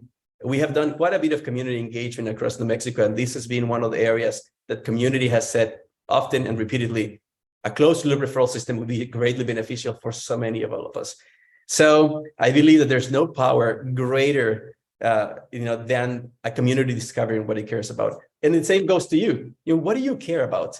What do we care as organizations about? And if we can align our efforts together, I think we're going to be able to change our community. Thanks so much for this opportunity of sharing a couple of thoughts. I know that we can have a few minutes for questions, but also I want to be respectful of Devona's time as well. So thank you so much. If we have any questions for Dr. Martinez, I can pass the microphone around because he can't hear you unless you talk into the mic. Okay, not at this time, Dr. Martinez. So Devona, I think you're good to go. Okay. Good morning, everybody. Before I transition into the presentation for the Office of Community Health Workers, I wanted to take this opportunity to thank Constellation Consulting for the invitation to present and for coordinating this wonderful service learning opportunity for everybody. So thank you, Krista. Thank you, Suzanne. And also thank you, Dr. Martinez, for utilizing and agreeing to participate in this presentation first and foremost, and utilizing Slido.com in providing a context for community engagement and the importance of partnerships. With that, I'll go ahead and start my presentation. So I'm Devona Quam, the Director for the Office of Community Health Workers, which lies within the Population and Community Health Bureau of the Public Health Division of the New Mexico Department of Health. I know that was a mouthful, but that's where we belong. So I thought I'd share that. Before I start the presentation, just 3 points quickly regarding learning objectives of the presentation. To provide an understanding of the Office of Community Health Workers' renewed vision and mission and refocused direction for New Mexico. The presentation will also provide an overview of the 2022 to 2025 Office of Community Health Workers' key priorities and partnerships in support of the CHW profession and workforce development. The last learning objective is to provide an overview of the partnerships with the Human Services Department and the proposed Medicaid reimbursement model for New Mexico. Before we start, we would like to do a land acknowledgement. On behalf of all colleagues at the Human Services Department, along with the Department of Health, we humbly acknowledge we are on the unceded ancestral lands of the original peoples of the Pueblo, Dene, and Apache past, present, and future.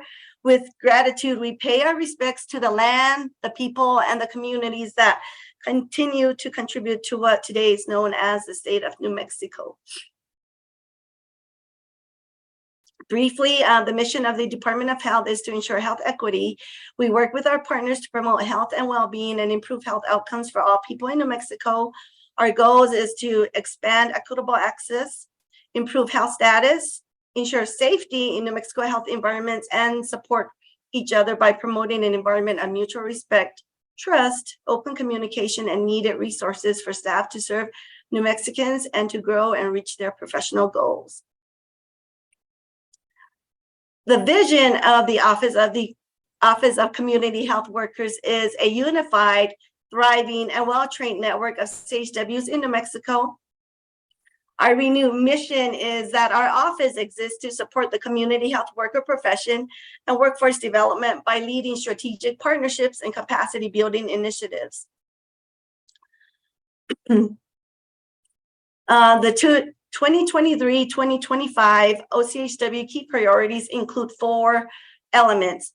The first and foremost one of the 4 important ones is that our office seeks to become a statewide convener with the overall goal to support the CHW profession and workforce development. The second key priority is the customer-centered use of technology to increase access to trainings and resources for CHWs and CHW affiliate organizations and providers. The third one is to increase the New Mexico Department of Health community health workers workforce to build capacity by expanding the number of community health workers hired by our agency within the 8 divisions statewide. And the fourth, last key priority is to provide a conducive, best place to work environment to really nurture a safe and exciting organizational culture. As Dr. Martinez had mentioned, the critical inputs for a successful community health workers program is illustrated within these 4 domains here. The first one is referring to the improving occupational regulations and workforce development. And under that umbrella, we're looking at supportive supervision. And with that, we're really looking at UNM community health workers initiatives to provide that technical assistance for agencies, organizations that are working with the community health workers and providing best practices on how to supervise them. Secondly, providing that on-the-job training opportunity. The third one is certification and background checks that the Office of Community Health Workers oversees. And we do understand that there are challenges with background checks based on lived experiences, but be assured there is a process in place to provide additional review and determination regarding background checks. The other domain is integration of CHWs into organizations and care teams. With that, we're thinking of building and continuing institutional support for non-CHW groups and providing that access that Dr. Martinez had alluded to in terms of a closed loop referral system to include access to electronic health records. The third item is the organizational data system and engagement. And of course, they're all important, equally important, but the most weight and effort that's being put into is this last component of program sustainability, where we're demonstrating the effectiveness of CHWs and to identify sustainable financing strategies.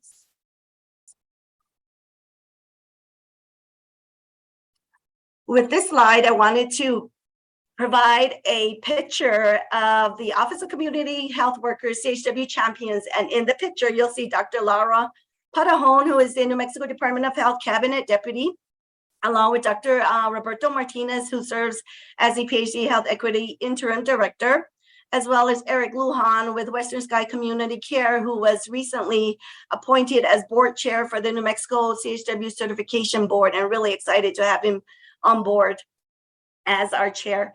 The Office of Community Health Workers team includes myself as the director, B. Martinez, who is the Southern Coordinator, Eleanor Dominguez, who is the certification coordinator, Monica Ibarra, who is the administrative support, and a friend of the office and who just retired in March, Diana Abeta, who served as the tribal and northern coordinator, and Janie Slama, who moved on to the Office of School and Adolescent Health and served in the capacity as the trainer for the office. And I just wanted to show a team picture of the champions for the office. With this slide, I would like to provide more information regarding the key priorities. Number one, which I had mentioned, our office seeks to become a statewide convener and explore sustainability efforts for the New Mexico Community Health Workers workforce. And with that, we're looking at the strategy of developing strategic partnerships across New Mexico with organizations employing, training, mentoring, or advocating for CHWs across the state. When I'm talking about being a statewide convener, I'm looking at our office as providing the administrative, project management, and facilitation support to keep the partnership focused and productive. Key priority 2 is the customer-centered use of technology, and our strategy to reach our goal for number 2 is to increase access to trainings, resources for CHWs, and increase our ability to evaluate the impact of CHWs by investing in an online training platform, a statewide CHW digital hub for CHWs and organizations, and also to include a statewide data collection platform to evaluate and further elevate the CHW profession. And to provide you an update regarding this priority, I wanted to share that we are working with our consultant to develop the in-person core competency trainings to an asynchronous online training that is self-paced and will be deployed July 1st. So we're really excited that we're able to provide that training that has been in dire need since I've been with the office, and just happy that we're going to deploy that come July. Key priority number 3 is to increase the New Mexico Department of Health CHW's workforce by growing the number of CHWs hired within our agency to increase access to knowledge and services for the New Mexico populations. And again, number 4 is to really provide a best place to work and to develop a safe and exciting organizational culture that promotes teamwork and collaboration by developing work plans, clarifying objectives and roles, and investing in a professional development for staff and incorporating restorative practices. This picture here shows the team at the University of New Mexico Community Health Workers Initiative, and this is the group that provides that technical assistance to CHWs and CHW affiliate providers for the supervision and other technical assistance. And to the top left corner is Benicia Ceballos, who is the director, Javier Rios, who is the project manager, Sean, who is the trainer, and Sonia Shin, who is the evaluator. The work that we have, the partnership that we have with UNM Community Health Workers Initiative is to provide continuous collaborative CHW support. And there are 4 key points that our partnership with CHWI provides for the workforce.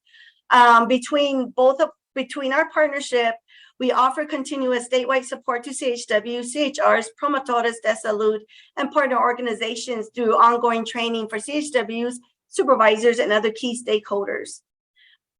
This includes multi-day trainings, single-day trainings, and bi-weekly online CHW meetings for ongoing professional development and skill-building opportunities. In these meetings, CHWs are able to network, discuss challenges, share tips, and strengthen their knowledge. Collaboratively, UNM CHWI and the Office of Community Health Workers work with CHWs, supervisors, and partner organizations to improve understanding and practices of reflective and supportive supervision, integration of CHWs into the organization's mission and goals, culturally appropriate learning and continuous improvement. Our work together is rooted in health equity, where community voices are centered. And we provide, and our partnership provides and supports longitudinal training, professional development, community impact, community support networks. For New Mexico, we have several funding channels of funding that has come to our state for community health workers. One of which is the Medicaid funding, which provides opportunities to access funding through Section 1115 waiver demonstrations, also through managed care contracts, as well as the state plan amendments. Another option for funding for New Mexico in terms of really building the CHW workforce is through grant funding. With this slide, just really wanted to really provide and illustrate how important the community health workers workforce is in terms of population health, and how to improve population health integration of primary care, behavioral health, and public health is a critical step. Community health workers are a critical piece for linking to people, places, and communities to the healthcare system. And integration of primary care, behavioral health, and public health can improve the health and well-being of populations through foundational areas as well as foundational capabilities. The next couple of slides will talk about our partnership with the Human Services Department. Currently, the Office of Community Health Workers is very fortunate to have a relationship with the Human Services Department Medicaid Director, Alana Dances, and she's just really asking for input from community health workers too, in terms of moving forward in deployment of the Medicaid reimbursement initiative for New Mexico. With this slide, we're providing a context of the Medicaid enrollment. There's over 970,000 total beneficiaries as of March 2022. 987,000 anticipated by a peak anticipated by July 2022. 919,000 anticipated by December of last year after MOE ends. 83% are enrolled in managed care. 46%, which is up from 40% pre-COVID, of all New Mexicans are enrolled in Medicaid. 40% of beneficiaries are children. 58%, which is up from 56 pre-COVID rates of New Mexico children enrolled, are Medicaid enrollees. 80% of all births in New Mexico are covered by Medicaid.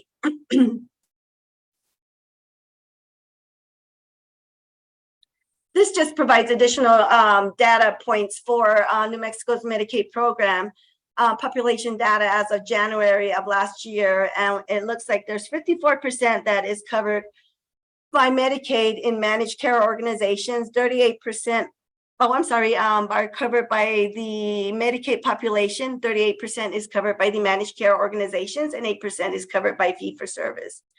On the right side is where the Native American populations are covered by Medicaid, and it looks like 48% are covered by fee-for-service, and 52% by managed care organizations.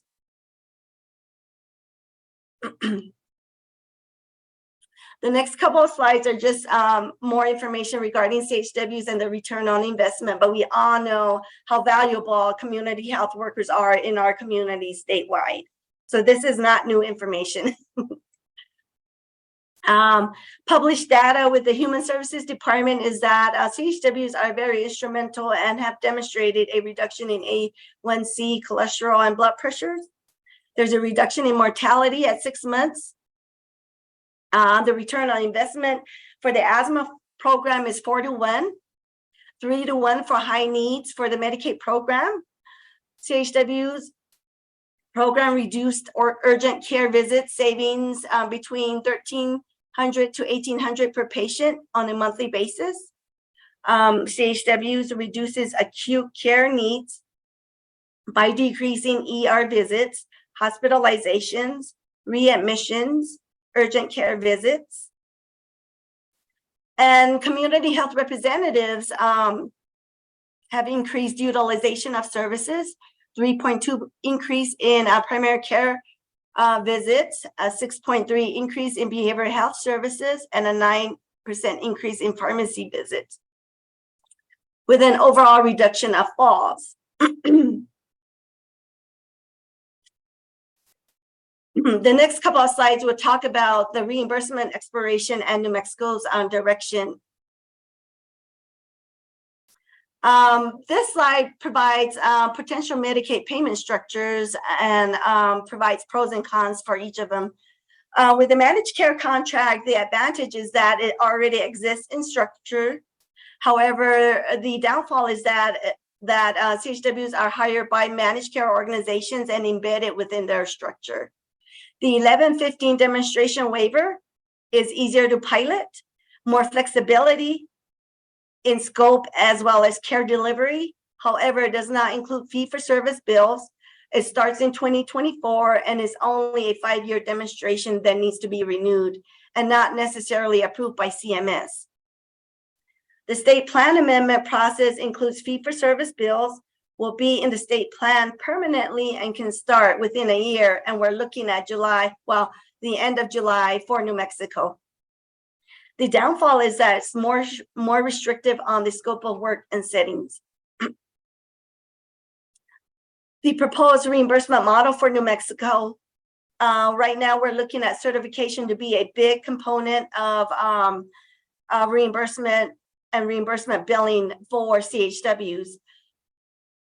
So our office is really charged with really providing that awareness of certification, the benefits of certification, and also really promoting that dual certification with health professionals and paraprofessionals to include certified peer support workers, Medicaid assistants, community support workers, and other players that are involved in the delivery of healthcare and social services. The structure that we're looking for New Mexico is that CHWs are independent provider types. We have CHWs that are affiliated with an organization for the most part, but then can serve as an independent CHW, during their off times. With this structure, we do not need a relationship with a clinician necessarily. The way that Alana Dances is looking at rolling this out for New Mexico is that she is forecasting implementing standing orders statewide, which will be tied to her, so that independent CHWs are able to bill without necessarily being tied to a clinician. The scope of work that we're looking at is in the areas of health education, looking at health coaching, diabetes, heart disease, that kind of preventative health education component. We're also looking at health navigation in terms of transportation, cultural liaisons, community outreach, and connection to resources. Another area in terms of the scope of work is the screening and assessment. And we're looking at also support and advocacy. The outcomes for this proposed reimbursement model for New Mexico is a reduction in acute care use that was presented previously in the other slides. Linkages to care once we have a closed loop referral system. Improvement in metrics with certain populations for diabetes, cardiovascular, or asthma control. In terms of the proposed reimbursement model for New Mexico, we're looking at implementing one domain, which will be the self-management education and training. However, billing will be based on 30 minutes and it'll be tied to the number of clients seen by the CHW. So 98960 will be referred to one person that the CHW is visiting. 98961 will be for 2 or more clients. 98962 will be for 5 or more, 5 to 8 or more. The next slide will provide a timeline for deployment with the Human Services Department. What has happened since December thus far as the structure has been created. In February, the rate was developed. In March, there was a meeting discussing the rates. In April, provider type codes and the development of the state plan amendment has begun. And in May, CMS review, and we're looking at the end of July for a letter of determination to be afforded for this state plan amendment. And so just really excited that it's actually going to happen for New Mexico. And if you would like an update in terms of the deployment or anything related to the Medicaid reimbursement model, please reach out and we're happy to coordinate another presentation or schedule a meeting. Thank you. Thank you, Devana. Does anybody have any questions for Devana? I know we have at least one. Hi, Kai Lopez with the Quad, just so you know who you're talking to. I'm not sure if you can see us, but we can see you.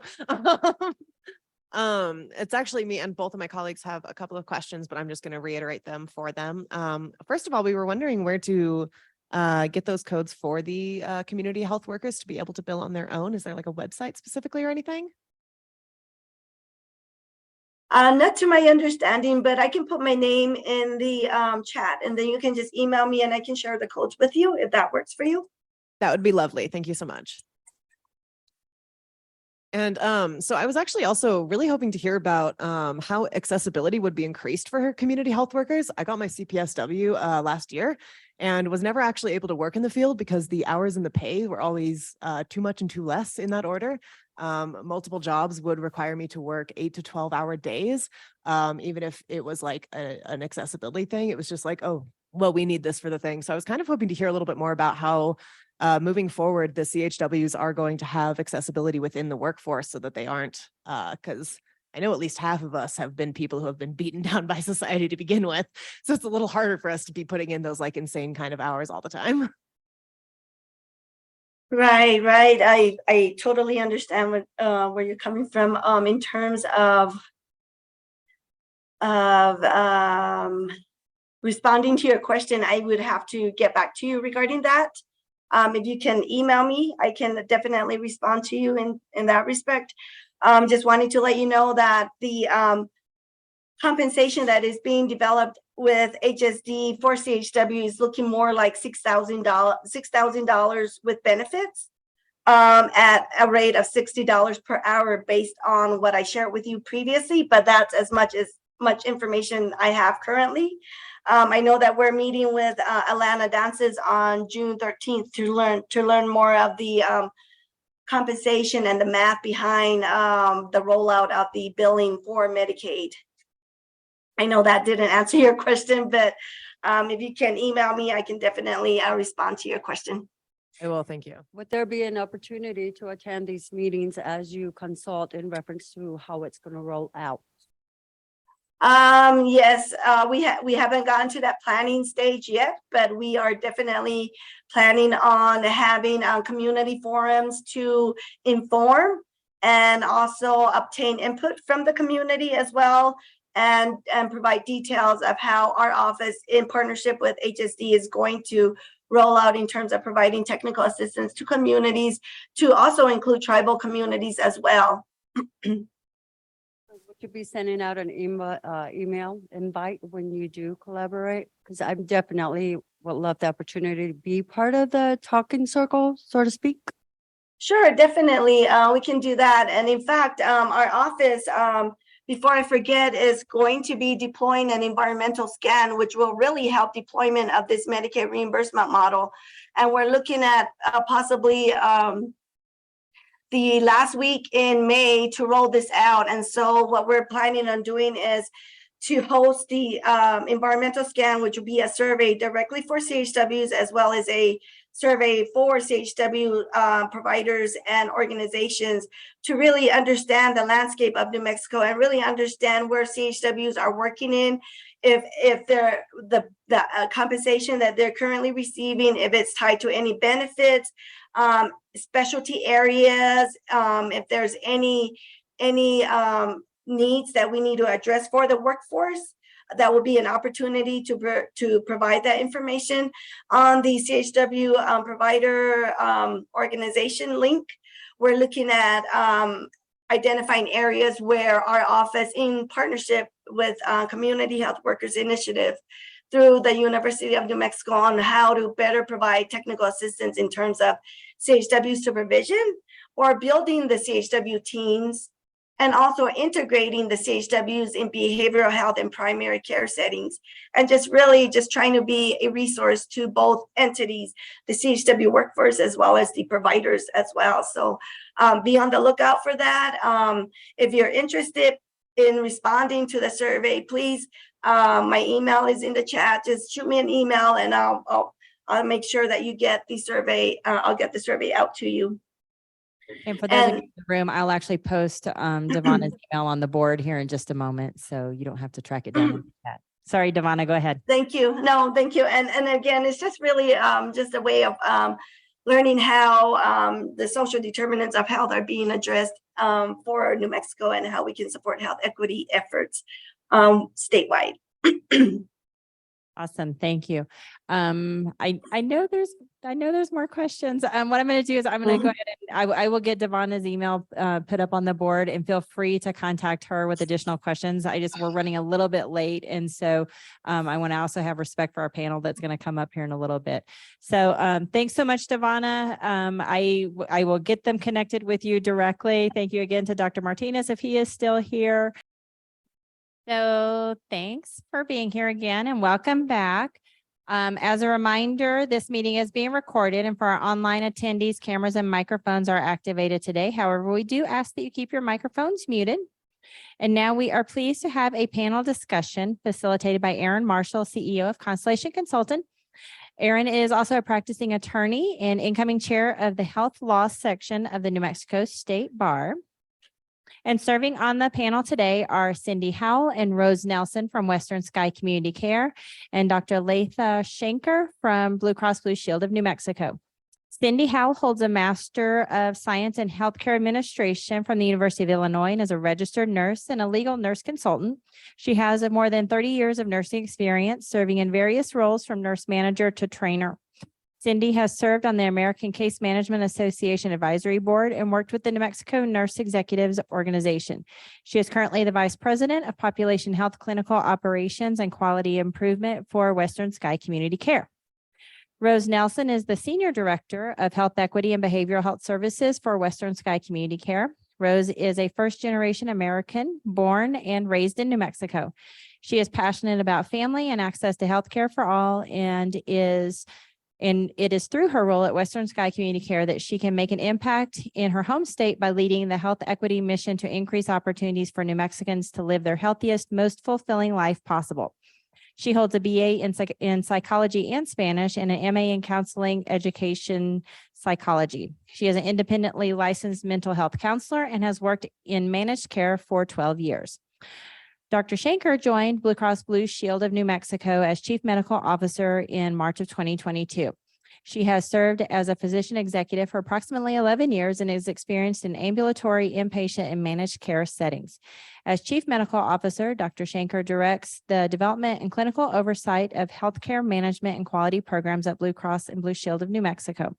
In addition, Dr. Shanker is responsible for maintaining and enhancing effective relationships with physicians, hospitals, and medical service companies. She holds a medical degree and Master's of Business Administration. She has authored and co-authored various published articles on medical research and clinical and patient experience. She currently serves on the National Alliance of Mental Illness New Mexico Board of Directors, the New Mexico Telehealth Alliance Board, and Doña Ana Wellness Institute Advisory Council. Please welcome Aaron and our panelists. She is not currently serving on any of those boards. Sorry about that. So I first want to say thank you all for being here. I'm really excited to be back in person and to have all of you joining us. And I also think that it's absolutely wonderful that we're also hybrid and that we have people joining us digitally and access for and participating with us online. So thank you all for being here. So today we're going to talk a little bit about the social determinants of health and how our MCOs are addressing those out in the community. So I just want to kind of open it up, and I'm going to start with some questions for our panelists, and then we encourage the audience. Maybe there's something to follow up on. Maybe there's something that you want to know more about. So we're going to really have a discussion. So please feel free. This is an audience participation session. All right, so let's start, and you can go in any order that you would like. But tell me a little bit about how your MCO is approaching outreach to the populations you serve around the social determinants of health. Hi, everybody. Rose Nelson, Western Sky. Nice to see you all. For all the nurses, if there's nurses in the room, happy Nurses Week.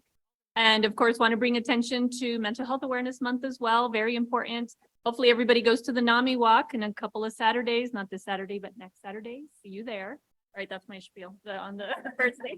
Okay, so managed care. So we are a company that manages Medicaid for members. So if you yourself or you loved ones or people you know have Medicaid, what we do to address social determinants of health, every member that has Medicaid, we do a welcome call for. They get materials in the mail and we call them. The purpose of that call is to do a health risk assessment.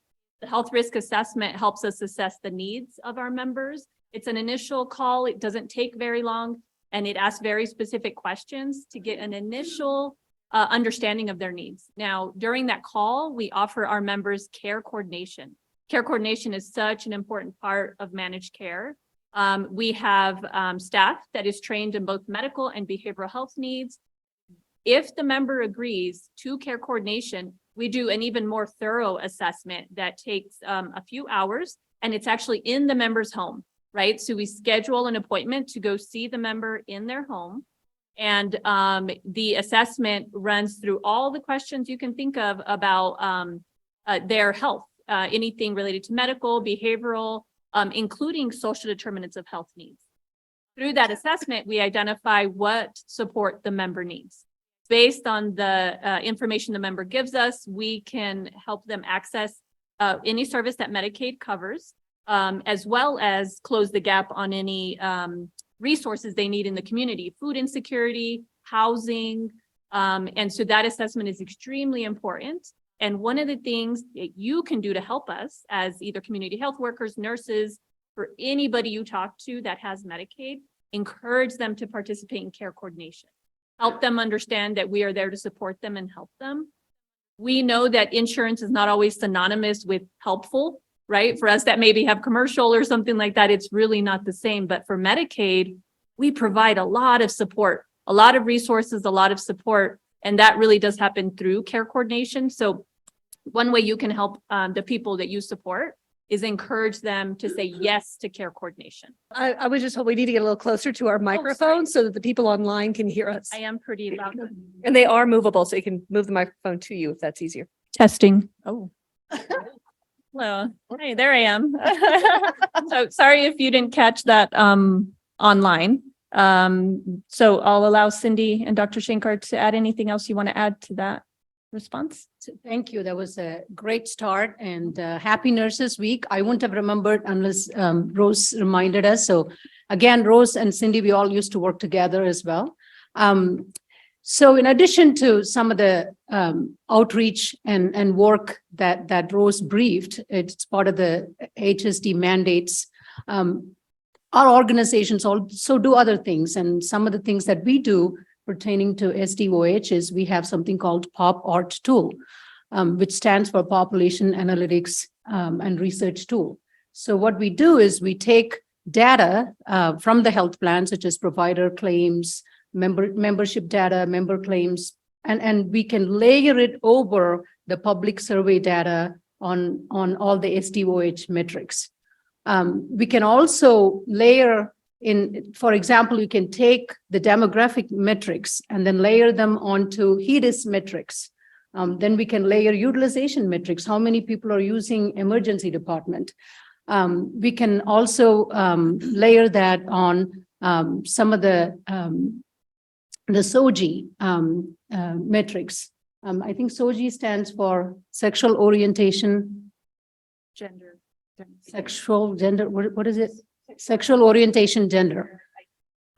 So all of those data can be integrated. As an example, what we did is we took also disease prevalence can be layered. So we took, for example, try to understand where do we have the most diabetic prevalence, and we took that area and tried to figure out how do we layer PCP desert, pharmacy desert, food desert.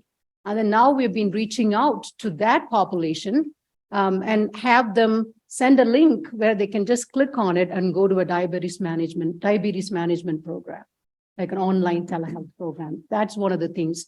Also, when our case managers manage cases, they use an application called Healthify.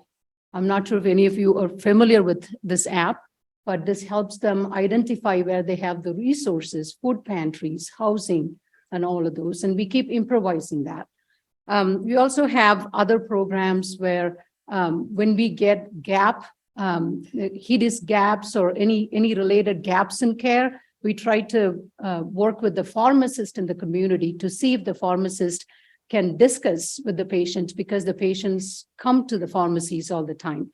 So those are some of the things I could recall in addition to the routine things. Can you talk a little bit more about, you were talking about reaching out and identifying food deserts and pharmacy deserts. Are there specific areas of the state that you are focusing more on? And can you talk a little bit about what infrastructure you have to do that? That's a good question. I may not have all the answers, and some of them I may not be able to share, but we do know one of the things I think that I can share is our northeast part of New Mexico. We have the most food desert, one of the least internet accessibility, PCP desert, life expectancy is low. So those are some of the findings. This is also partly based on our membership. And I'm not sure exactly the details of those, but we can get them for you. And do you have any areas that you've identified that as particularly centric to your work and your outreach? It's really important for us to not only look at our membership, because as you know, there's 3 MCOs, right? So Western Sky, Blue Cross, and then Presbyterian. So we each have certain members, a certain amount of members. And so we can see our member data, which is helpful, but it's not the full data across the state. So you want to understand your member data, but then also, like Dr. Shankar said, understand the community data as well. So we do that, we review it. We also speak to the community. We do listening circles with community partners and say, what are your needs here? What are you hearing from the people that live here? And then we also talk to the people that live there and say, what are your needs? What would be the most helpful? Is it transportation? Do you have food insecurity? Can you not access a PCP? Do you have to drive 2 hours just to get there one way, which is a reality in our state, knowing how large our state is. And telehealth may not be an option because of some of the internet limitations in our state. So whenever we take all of that, we have many options as a managed care organization.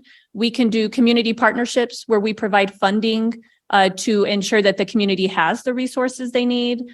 We've done that many times, helping community partners maybe have support to grow their own local garden so that they can provide fresh food whenever we're looking at a food desert where there's not healthy places to buy food. And then, for example, here in Albuquerque with First Choice, we support their community garden, and they have the most amazing distribution of fresh vegetables. If you guys haven't seen it, you got to check it out. They just have these bags and they're full of all these green fruit and wonderful vegetables.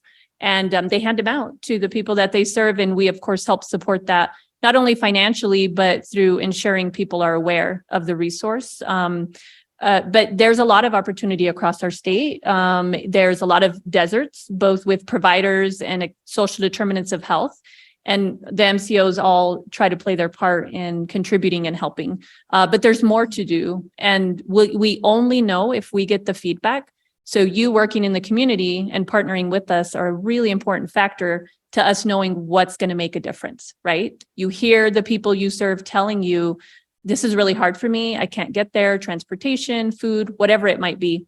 And if we're aware of that, then we can find a way to help support the communities.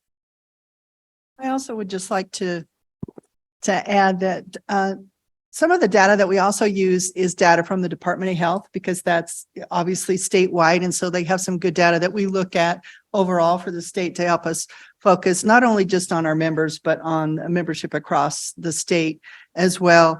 And I think one of the things that we've also identified as one of the potential deserts is, which is statewide, is the OB deserts. You know, we've had a lot of OB practitioners leave the state and practices close. And so we recognize that there's a huge gap there in really trying to improve that, you know, as far as bringing providers into the state and partnering with additional providers to see if they can add resources to help in the OB deserts across the state as well. And to be precise and adding on to what Cindy had mentioned, in 2000 compared to 2017, and this is based off of an article that came in Albuquerque, published in Albuquerque Business Journal. Compared to 2017, we have 700 less physicians. I mean, there's significant nursing shortage, and we have 60 less OBs. Well, actually, we need 60 more OBs to be on par with the national average.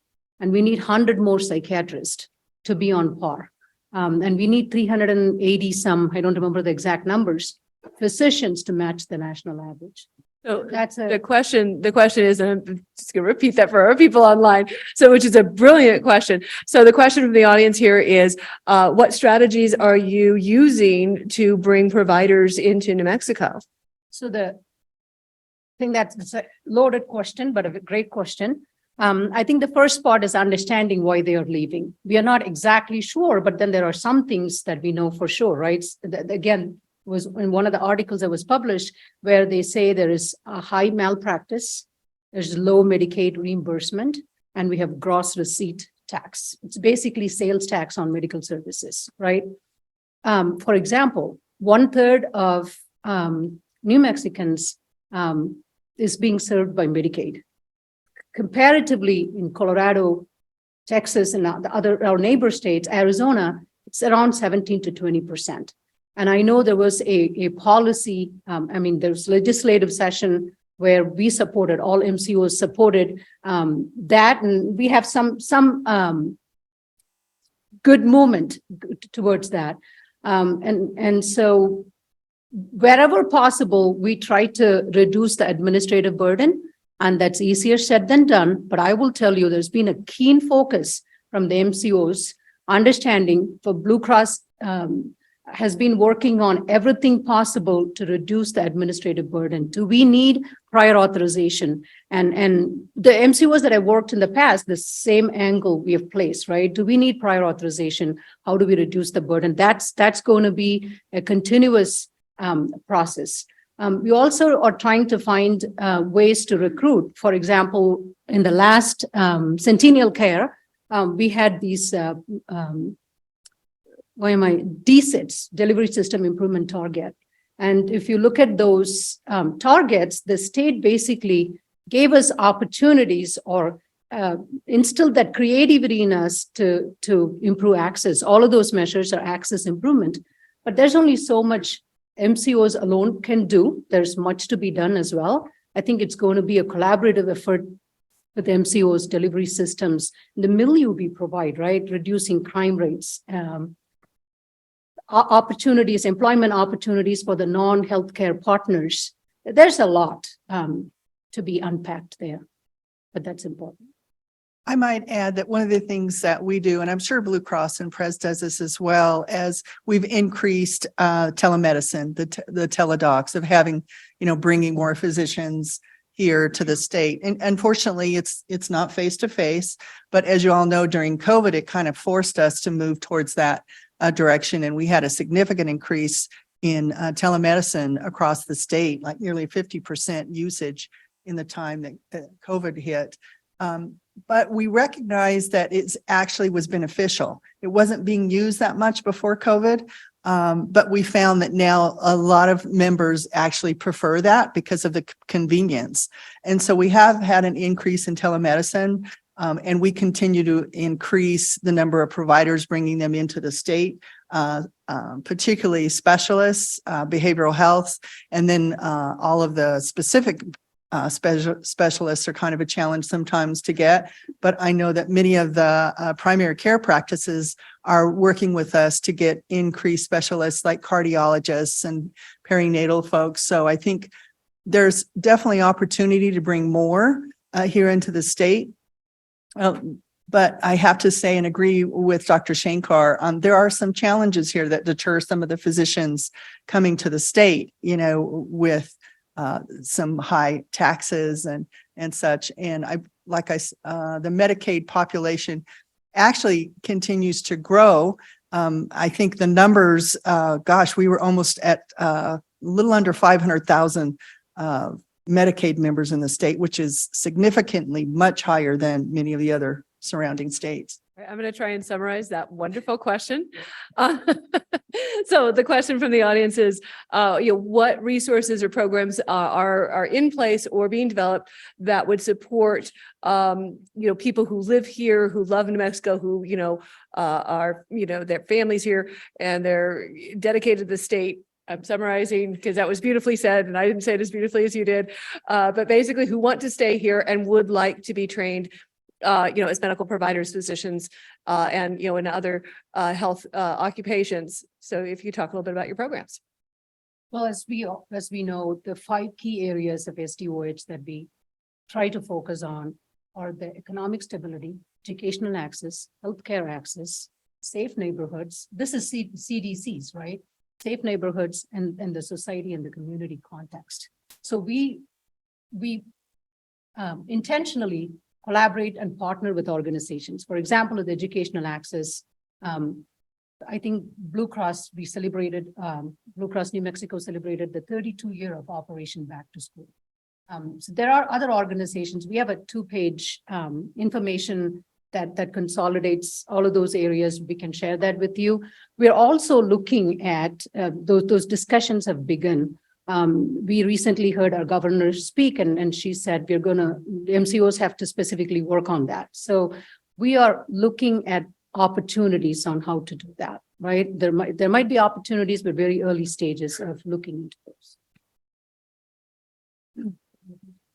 Yeah, I would just add to that we actually are in the development right now in looking at scholarships for nursing students. And actually, we're looking into a workforce development project as well with nurses, existing nurses and nurses in nursing school right now. So you very much mentioned that's a very hot topic right now with Western South. Mm-hmm.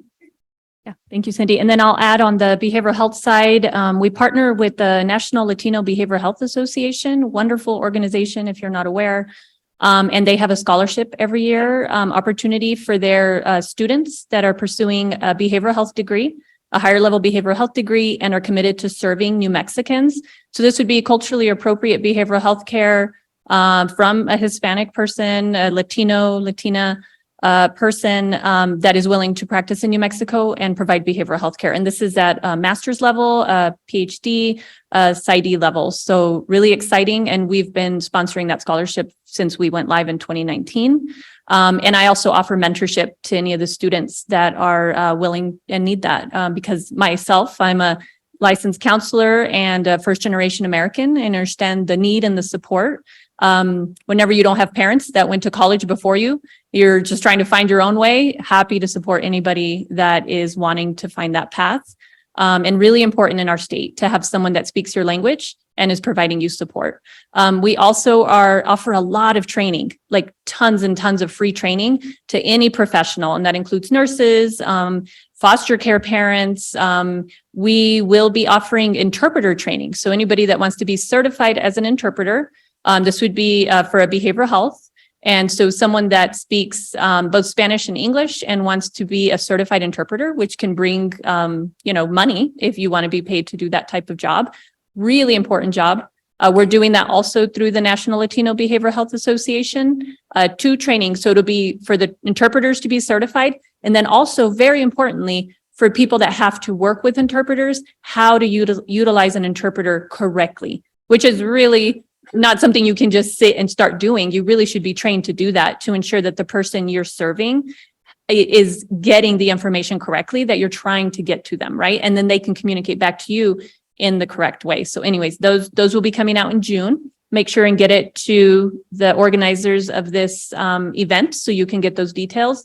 And another example of a great training is cognitive behavioral therapy, trauma-informed cognitive behavioral therapy. It's an evidence-based practice, very relevant for our children in state custody and other children in our state. We should be trained to use trauma-informed care approaches. And so we're providing that for free. Normally, it's quite a bit for people to take that training. It'll be virtually in our state.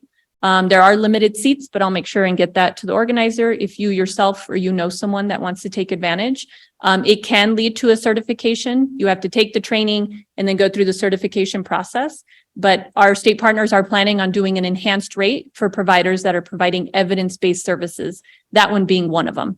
So that would also help economically our behavioral health providers. I thought we were bringing you a microphone because I don't think there is any way that I can possibly summarize the eloquence and passion with which you just delivered that question. But I will do my best, but please Forgive me. So the question to the panel, and just so the people online can hear, because unless you're on the microphone, the people online can't hear us.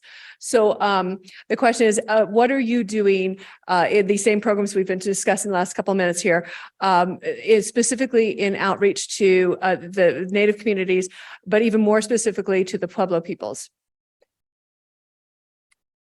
Do you want me to get started? Okay, great. Yeah, wonderful question. We're doing so much, and I would really love to connect you with our director of Native American liaisons. We have a whole team dedicated to our Native American members that do speak the different languages, that can engage in the members' home and provide the assessments.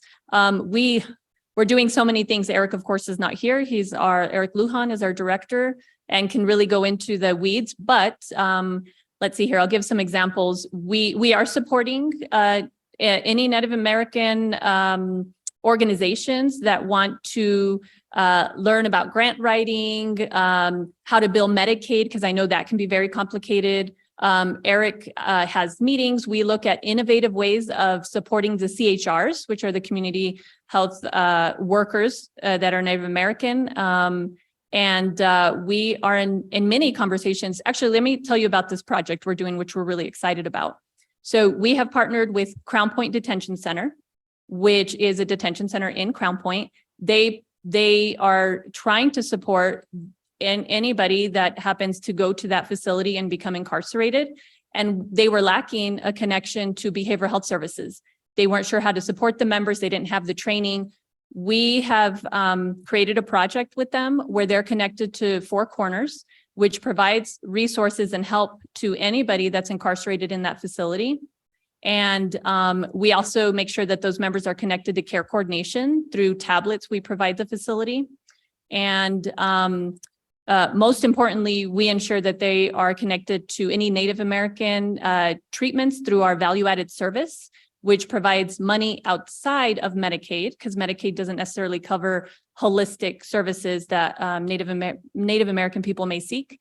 And we do have a value-added benefit that they can use to access any service that they feel will help them with their medical or behavioral health care. And there's just tons more than that. So if we can get your contact information, I'd be happy to connect you to get any other details you need from Western Sky.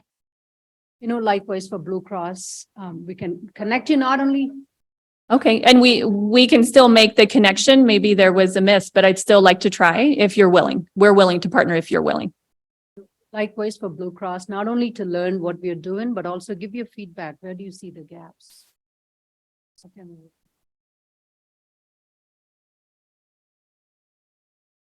Great, that'd be perfect. And so then coming back to the what I would consider the pipeline question that the two of you have raised.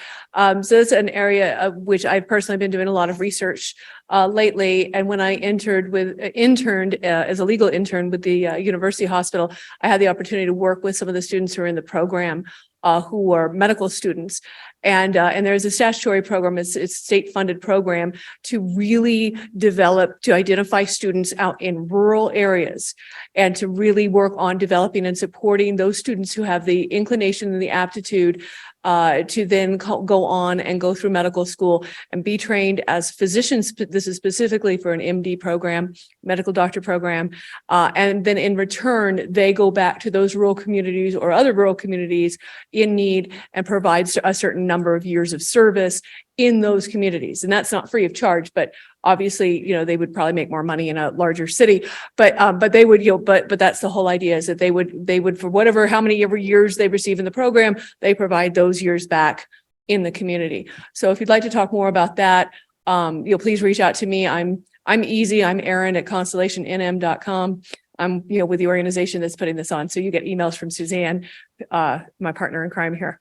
So I'm easy to find, and I welcome those discussions and what we can do better in those arenas. That's what my research is about.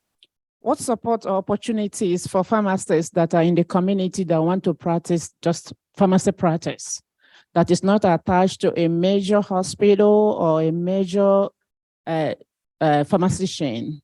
that you are just practicing pharmacy in terms of you are doing polypharmacy, because in polypharmacy, what is in polypharmacy is like poly means many, pharmacy means drug.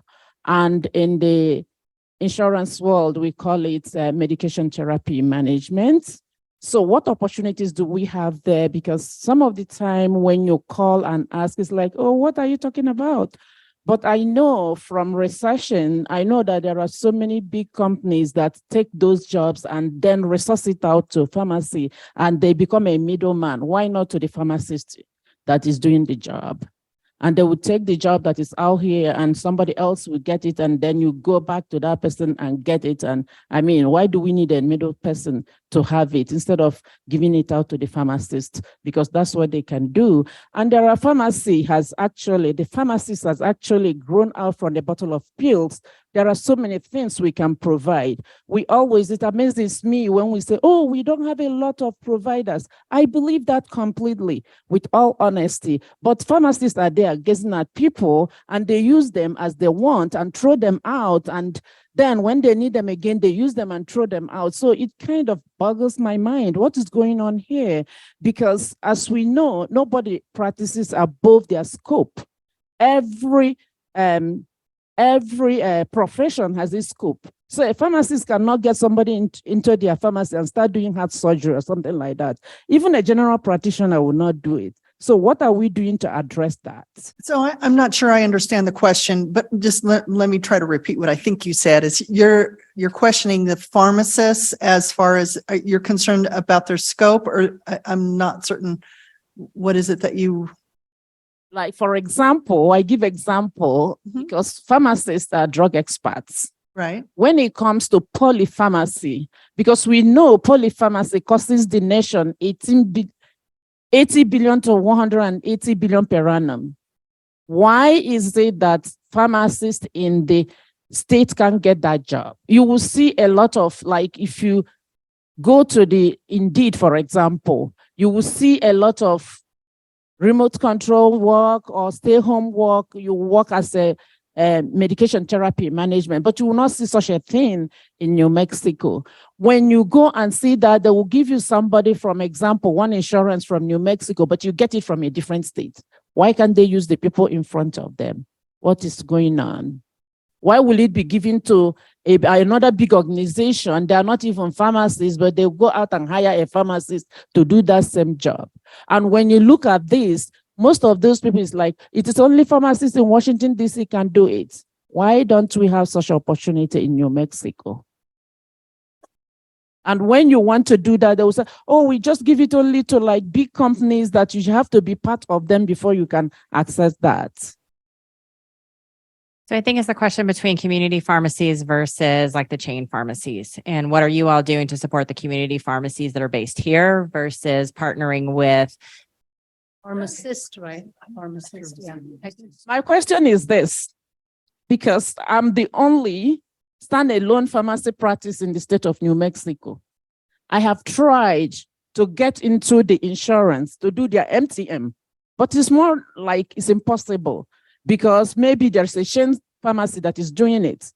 And if you look at other opportunities out there, you will see that this is being given out to other bigger organization that is not even chain pharmacy, because I will tell you now, my fight is not with chain pharmacy. I have no fight with them at all. But the issue is that it is like, as I said, why is it that pharmacists are not allowed to practice at the top of their license?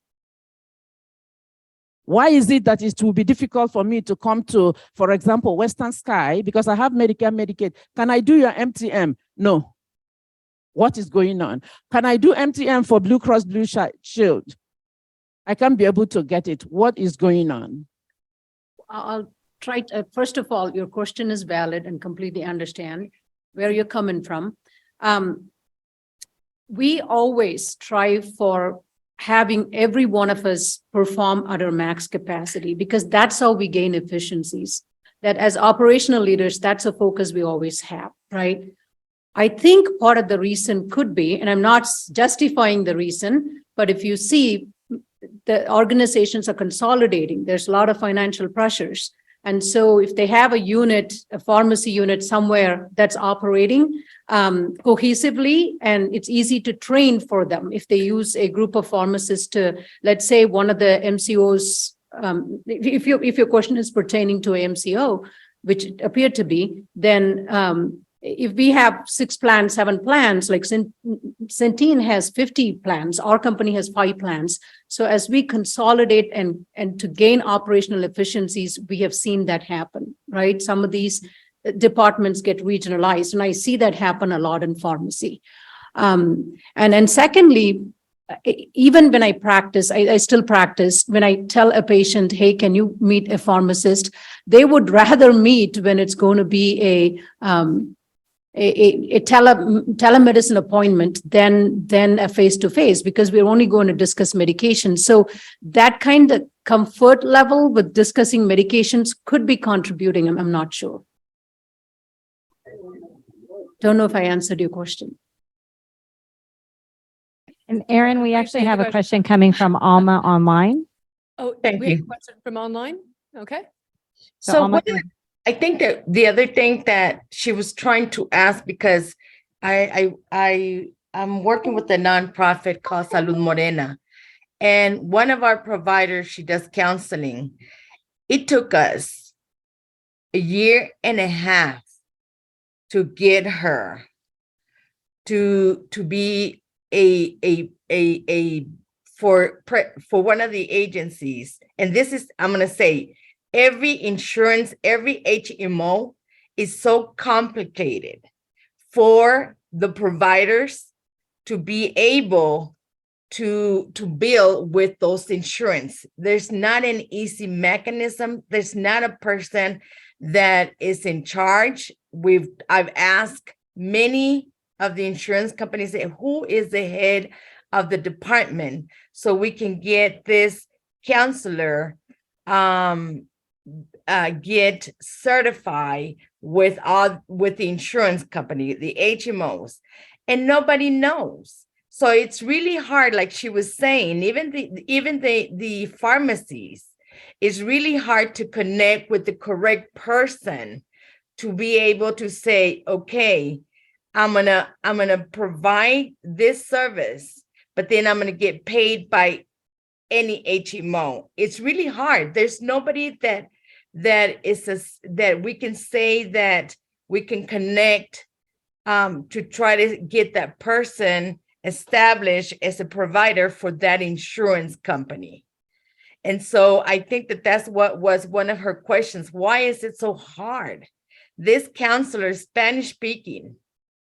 She has worked many years with the community, and for her to get credentials with the insurance, and let me tell you, the only one that she's gotten credentials is with Press. And that was because we were lucky to get this contact number directly with the staff that's in charge of that. So I think that my question for you guys is, what is the HMOs doing with our new doctors, our new nurses, our new agencies? They are trying to be independent. Who is coming into those people that graduated and tell them, if you need for me, you want to be a provider for Press or for Molina or for United or any HMO, here's the way that you can do this and get the connection with the right people, because it's really hard. We definitely hear you. And I want to give we're running out of time here. So I want to give our panelists the opportunity to respond to your question. And I really appreciate that you're participating online. Thank you. So I don't know if one of you wants to go first in responding. Usually our credentialing departments, along with legal and compliance departments, take care of that. And we can give a specific number, but I think in the overall comprehension of this issue in a systemic level, on one side, we are talking about not having providers, not having healthcare workers. And then on the other side, there are challenges in getting to find a job, right? Is that what I'm hearing? So how do we fix that? Is that what I'm hearing? No, man, what I'm trying to say is how can we connect those providers that already, like CHW that has been already certified, doctors that got their degree, nurses that got their degree, and they want to become independent? How can we connect them with the HMOs so they can start practicing and they get their credentials? Workforce development opportunity. Right, it's a workforce development opportunity and it's for an independent practitioner. That's what I'm hearing. Right. In the first step that any new provider or practitioner would do is obviously fill out a Medicaid, and that goes through HSD to get the Medicaid provider number. That's the first step. And then after that, then they do the credentialing with all the MCOs. We actually recognize, and we've had discussions with HSD, because it makes it difficult because every MCO has a different process. So that makes it even more challenging. We've actually talked with HSD about could we somehow make it uniform so it would be one process for all the MCOs. Now, I know they're talking about it. I don't know if that's going to happen, but I can know that it's a discussion just because of some of the concerns that's been brought up by many providers, because it does make sense to ease that burden, right? Because every MCO has a different process. You have a different person that you have to get a hold of. But unfortunately, it still is that way that each MCO has a credentialing process. And we can leave that information here at Western Sky before we leave, if you'd like, just to give you a contact number and a name to get through to try to get through the credentialing process to be a new provider for us. And I want to appreciate, all of our time. We've gone a little bit over here, and I know there are more questions, and we didn't get through everything I think that we wanted to, but I really appreciate all of you being here and the audience too for your participation, both here in the room and online. And I'm going to turn it over quickly back to Suzanne for our finale here. So thank you. We had a round of applause for our panelists, please. We did have one more question, just to circle back to Dr. Shankar. Chris Hollis had asked, what was the name of that platform that you mentioned at the beginning, the population analytics and? It's analytic and research tool. Population analytics research tool, Chris. Thank you. And I will just say, if there's any resources that you all, as the MCOs want to share, then go ahead and send them over to me or Krista, because I know you all are working with her too. We will assemble them in one email. We can post them on the Population Health Collaborative website. We can send an email out to all of you who came today and get all of those resources and information out to you. So we're trying to build those connections for you all who are here, as well as for those of you who are online. So thanks so much.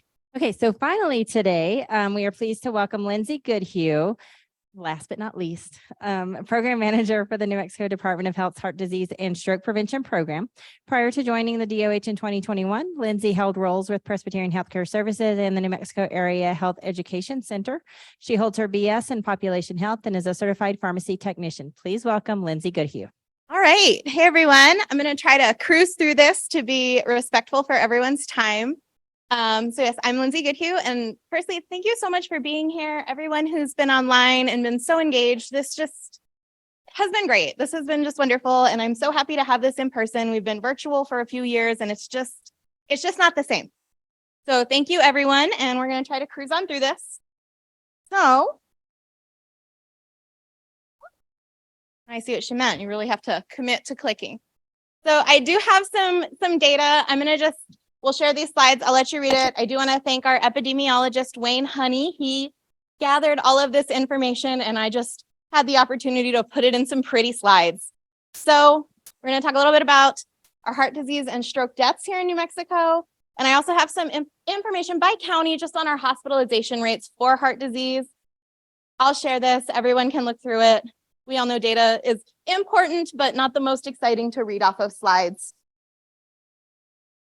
So where have we been as a program? So we are coming to the end of our 5-year 18-15 grant. We're fully funded through the CDC. So I just want to quickly run you through some of the strategies that we've been working on that this Population Health Collaborative was born out of. So this is CDC's language of promoting the adoption and use of EHRs. Ultimately, what this is we worked with our amazing partners to connect with health systems and identify those patients who were existing in healthcare systems that had hypertension and were going undiagnosed. So often, these patients get one reading high of blood pressure, and they don't get that second one. They don't get the diagnosis. And if we don't know in their EHR that they have hypertension, how can we treat them? How can we address that? So we've come together, we've worked with many wonderful, wonderful partners, some of who are in this room, to really identify those patients over these last 5 years, and it's been wonderful. So we also have been working on team-based care. And what that really is bringing forth a care team beyond just seeing your primary care provider. This is seeing dietitians, this is seeing your pharmacists.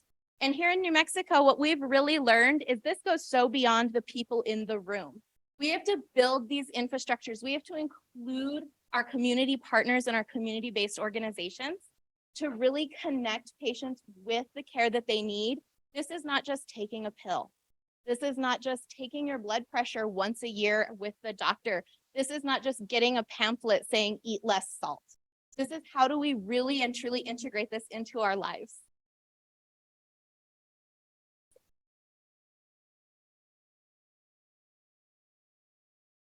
Alrighty.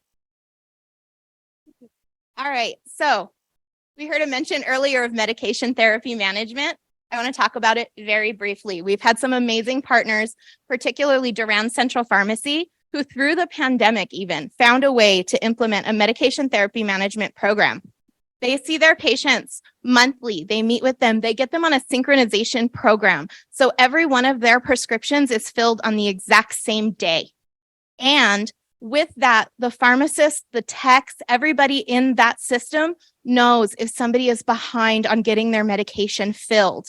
And that gives them the opportunity to address the why. Is it because they can't afford it?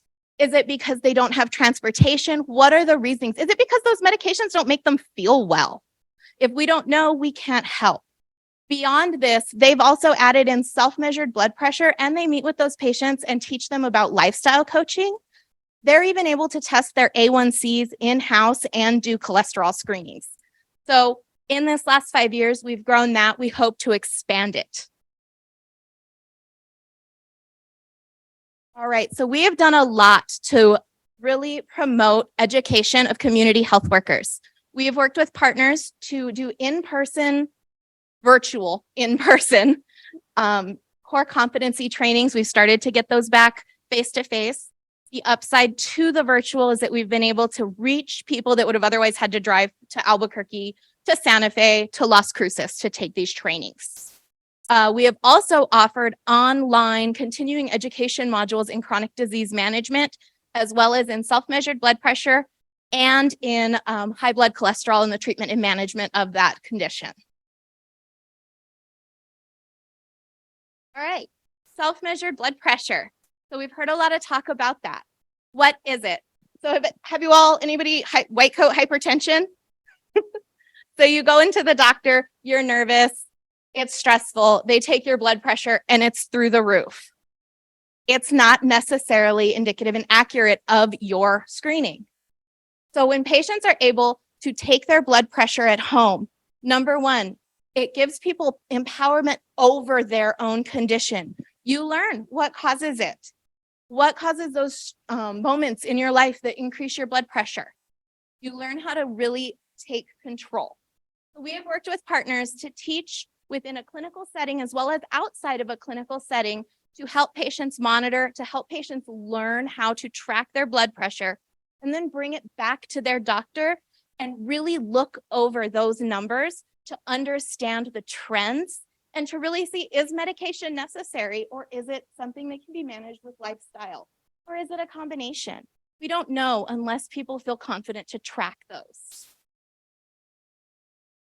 And finally, our last strategy that we've been working on over these last 5 years has been to help facilitate referrals. So our big program we've worked with over the last 5 years is the YMCA of Central New Mexico. They have a blood pressure self-monitoring program. It included nutrition seminars, and with the pandemic that started and surprised us all in 2020, we learned very quickly how to take that virtual.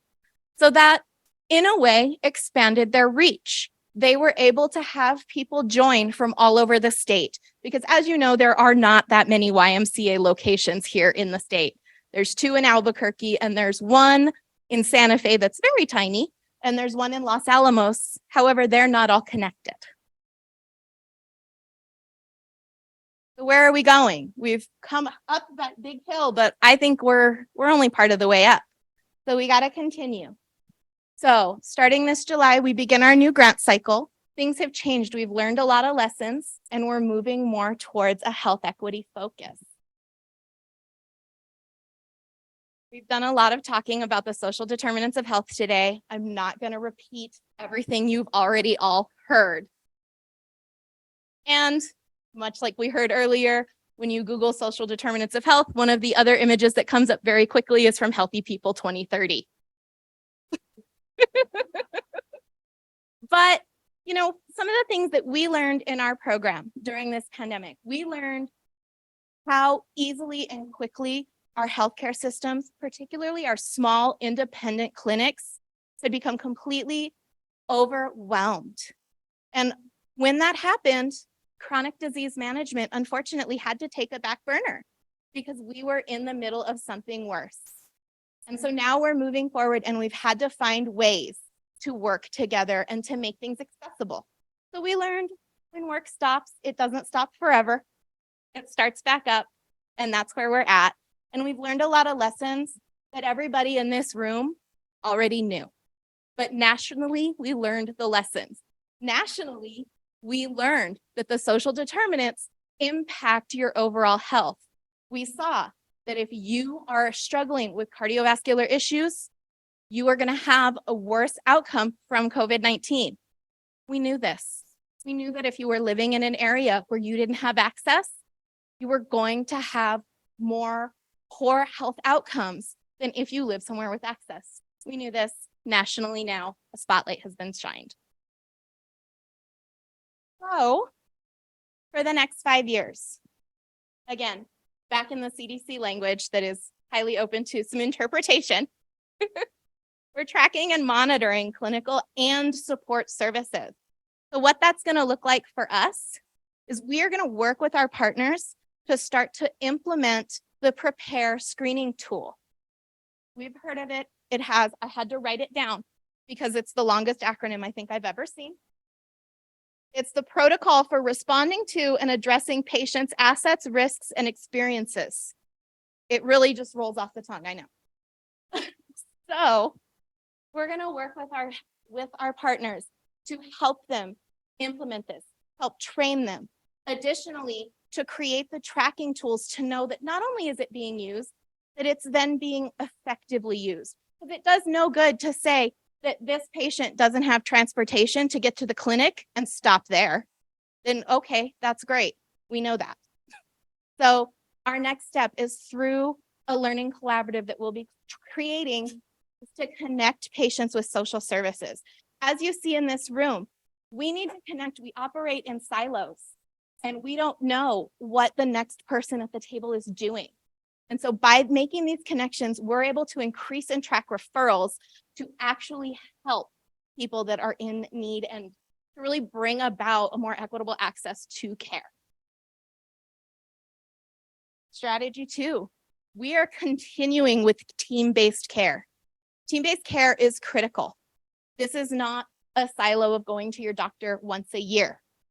So we are going to start by trying to increase the opportunity for members of care teams to communicate back with a provider, because this is not a large state filled with these huge health systems where you can walk into the doctor's office and there's a pharmacist in the next room, and there's a dietitian, and there's a community health worker, and there's a social worker, and there's a care coordinator all in this one area. We want to create ways to connect. So we're going to start off in year 1. We're going to actually pilot a HIPAA compliant communication between a pharmacy partner and a primary care provider so that they can communicate in a more effective way. I'm sure you know, as a pharmacist, trying to get a hold of a provider can be a nightmare. Do you call? Do you fax? Do you leave another message? Maybe they'll get back to you. They're so busy and they're stretched so thin that finding ways to make more efficient methods of communication is really what we're trying to do. Beyond that, we want to work to then identify social and support services that we can refer into and identify potential care team members that are outside of that direct clinical setting. And referrals, because what is an identification without being able to refer and track and then communicate back? It does no good to refer a patient to a support service, to a dietitian, to any type of specialty care if that care can't come full circle and communicate back. Care teams need to speak. If we're all in silos, patients are not getting the best care. New Mexicans are not getting the best care possible. So this is our next step. As a part of this, we are going to continue with self-measured blood pressure. We're going to continue to train staff members within clinics to do this, as well as outside of clinics to do this and still communicate back. Additionally, we within our department have gotten trained and certified by the CDC to train Healthy Heart ambassadors to implement blood pressure self-monitoring programs throughout the state. So we will be working to train CHWs, promotoras, CHRs in these programs, and then give them the resources and assistance that they need to set these programs up. And lastly, I teased it. We have our learning collaborative. We will be taking what you are here now with the Population Health Collaborative, and we will be transitioning it to the Population Health Learning Collaborative. This is going to be an equity-focused collaborative centered around cardiovascular disease. We want to bring people to the table. We want to break down these silos that exist. If I am doing everything I can in the heart disease and stroke prevention program to connect people with, say, food. Say I'm trying to connect people with food access and I don't know what exists around the state, I could be reinventing the wheel. I could be starting from scratch when somebody has done that work and is probably doing it better than I could ever do. And so we want to make those connections. We want to learn from our communities. We want lived experiences, and we want to know what communities need, because I don't know. I live in Albuquerque. That is my experience. And it is not the same as most people in this state. So that is what we want. We want to bring everyone together and grow this learning collaborative and really do the best that we can for the prevention of heart disease and stroke, and really to just benefit everyone in the state to the best that we can.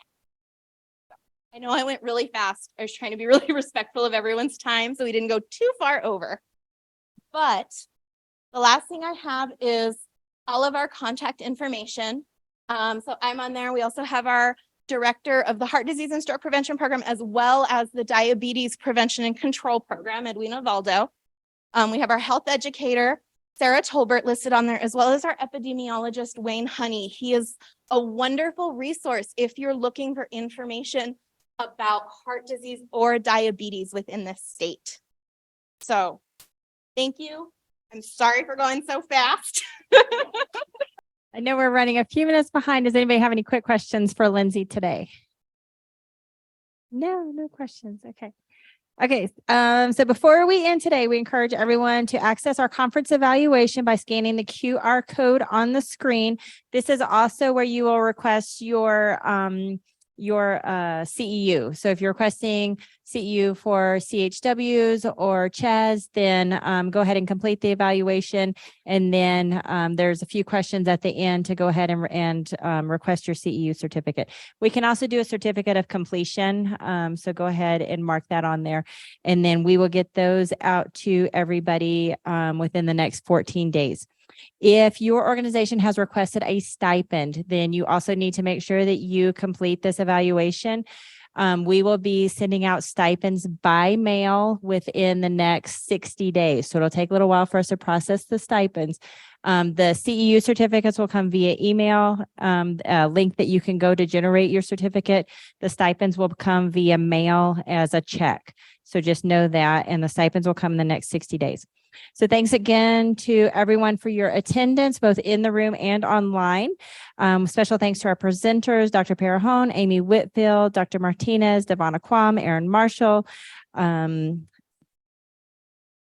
have last minute change and I can't remember her name. Cindy Howell. Thank you. Rose Nelson, Dr. Shankar, and of course, Lindsay Goodhue. As this group continues to move forward, please know that we're going to continue to post more information. Lindsay mentioned that this Population Health Collaborative will kind of morph over the next several months to the Population Health Learning Collaborative. And there will be opportunities for you all to remain engaged in this group and to participate and really help move forward the work that the Department of Health is working towards to build a healthier environment for all of our New Mexicans. We also have a discussion board on the Population Health Collaborative website. So the website is nmhealthequity.org/PHC. And there's other tools and resources as well.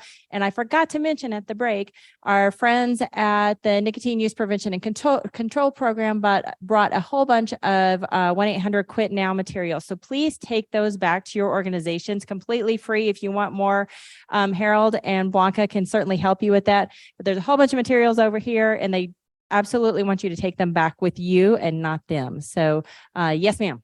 So the question was, if you're just requesting a certificate of completion, do you put yes on requesting a CEU? And I think you do, because that's the way we get you your certificate. Okay. Okay, there you go. So I think that's it. We will also be adding you all to our PHC email list, so you'll be getting emails as well. So thanks again for coming, and y'all have a good afternoon.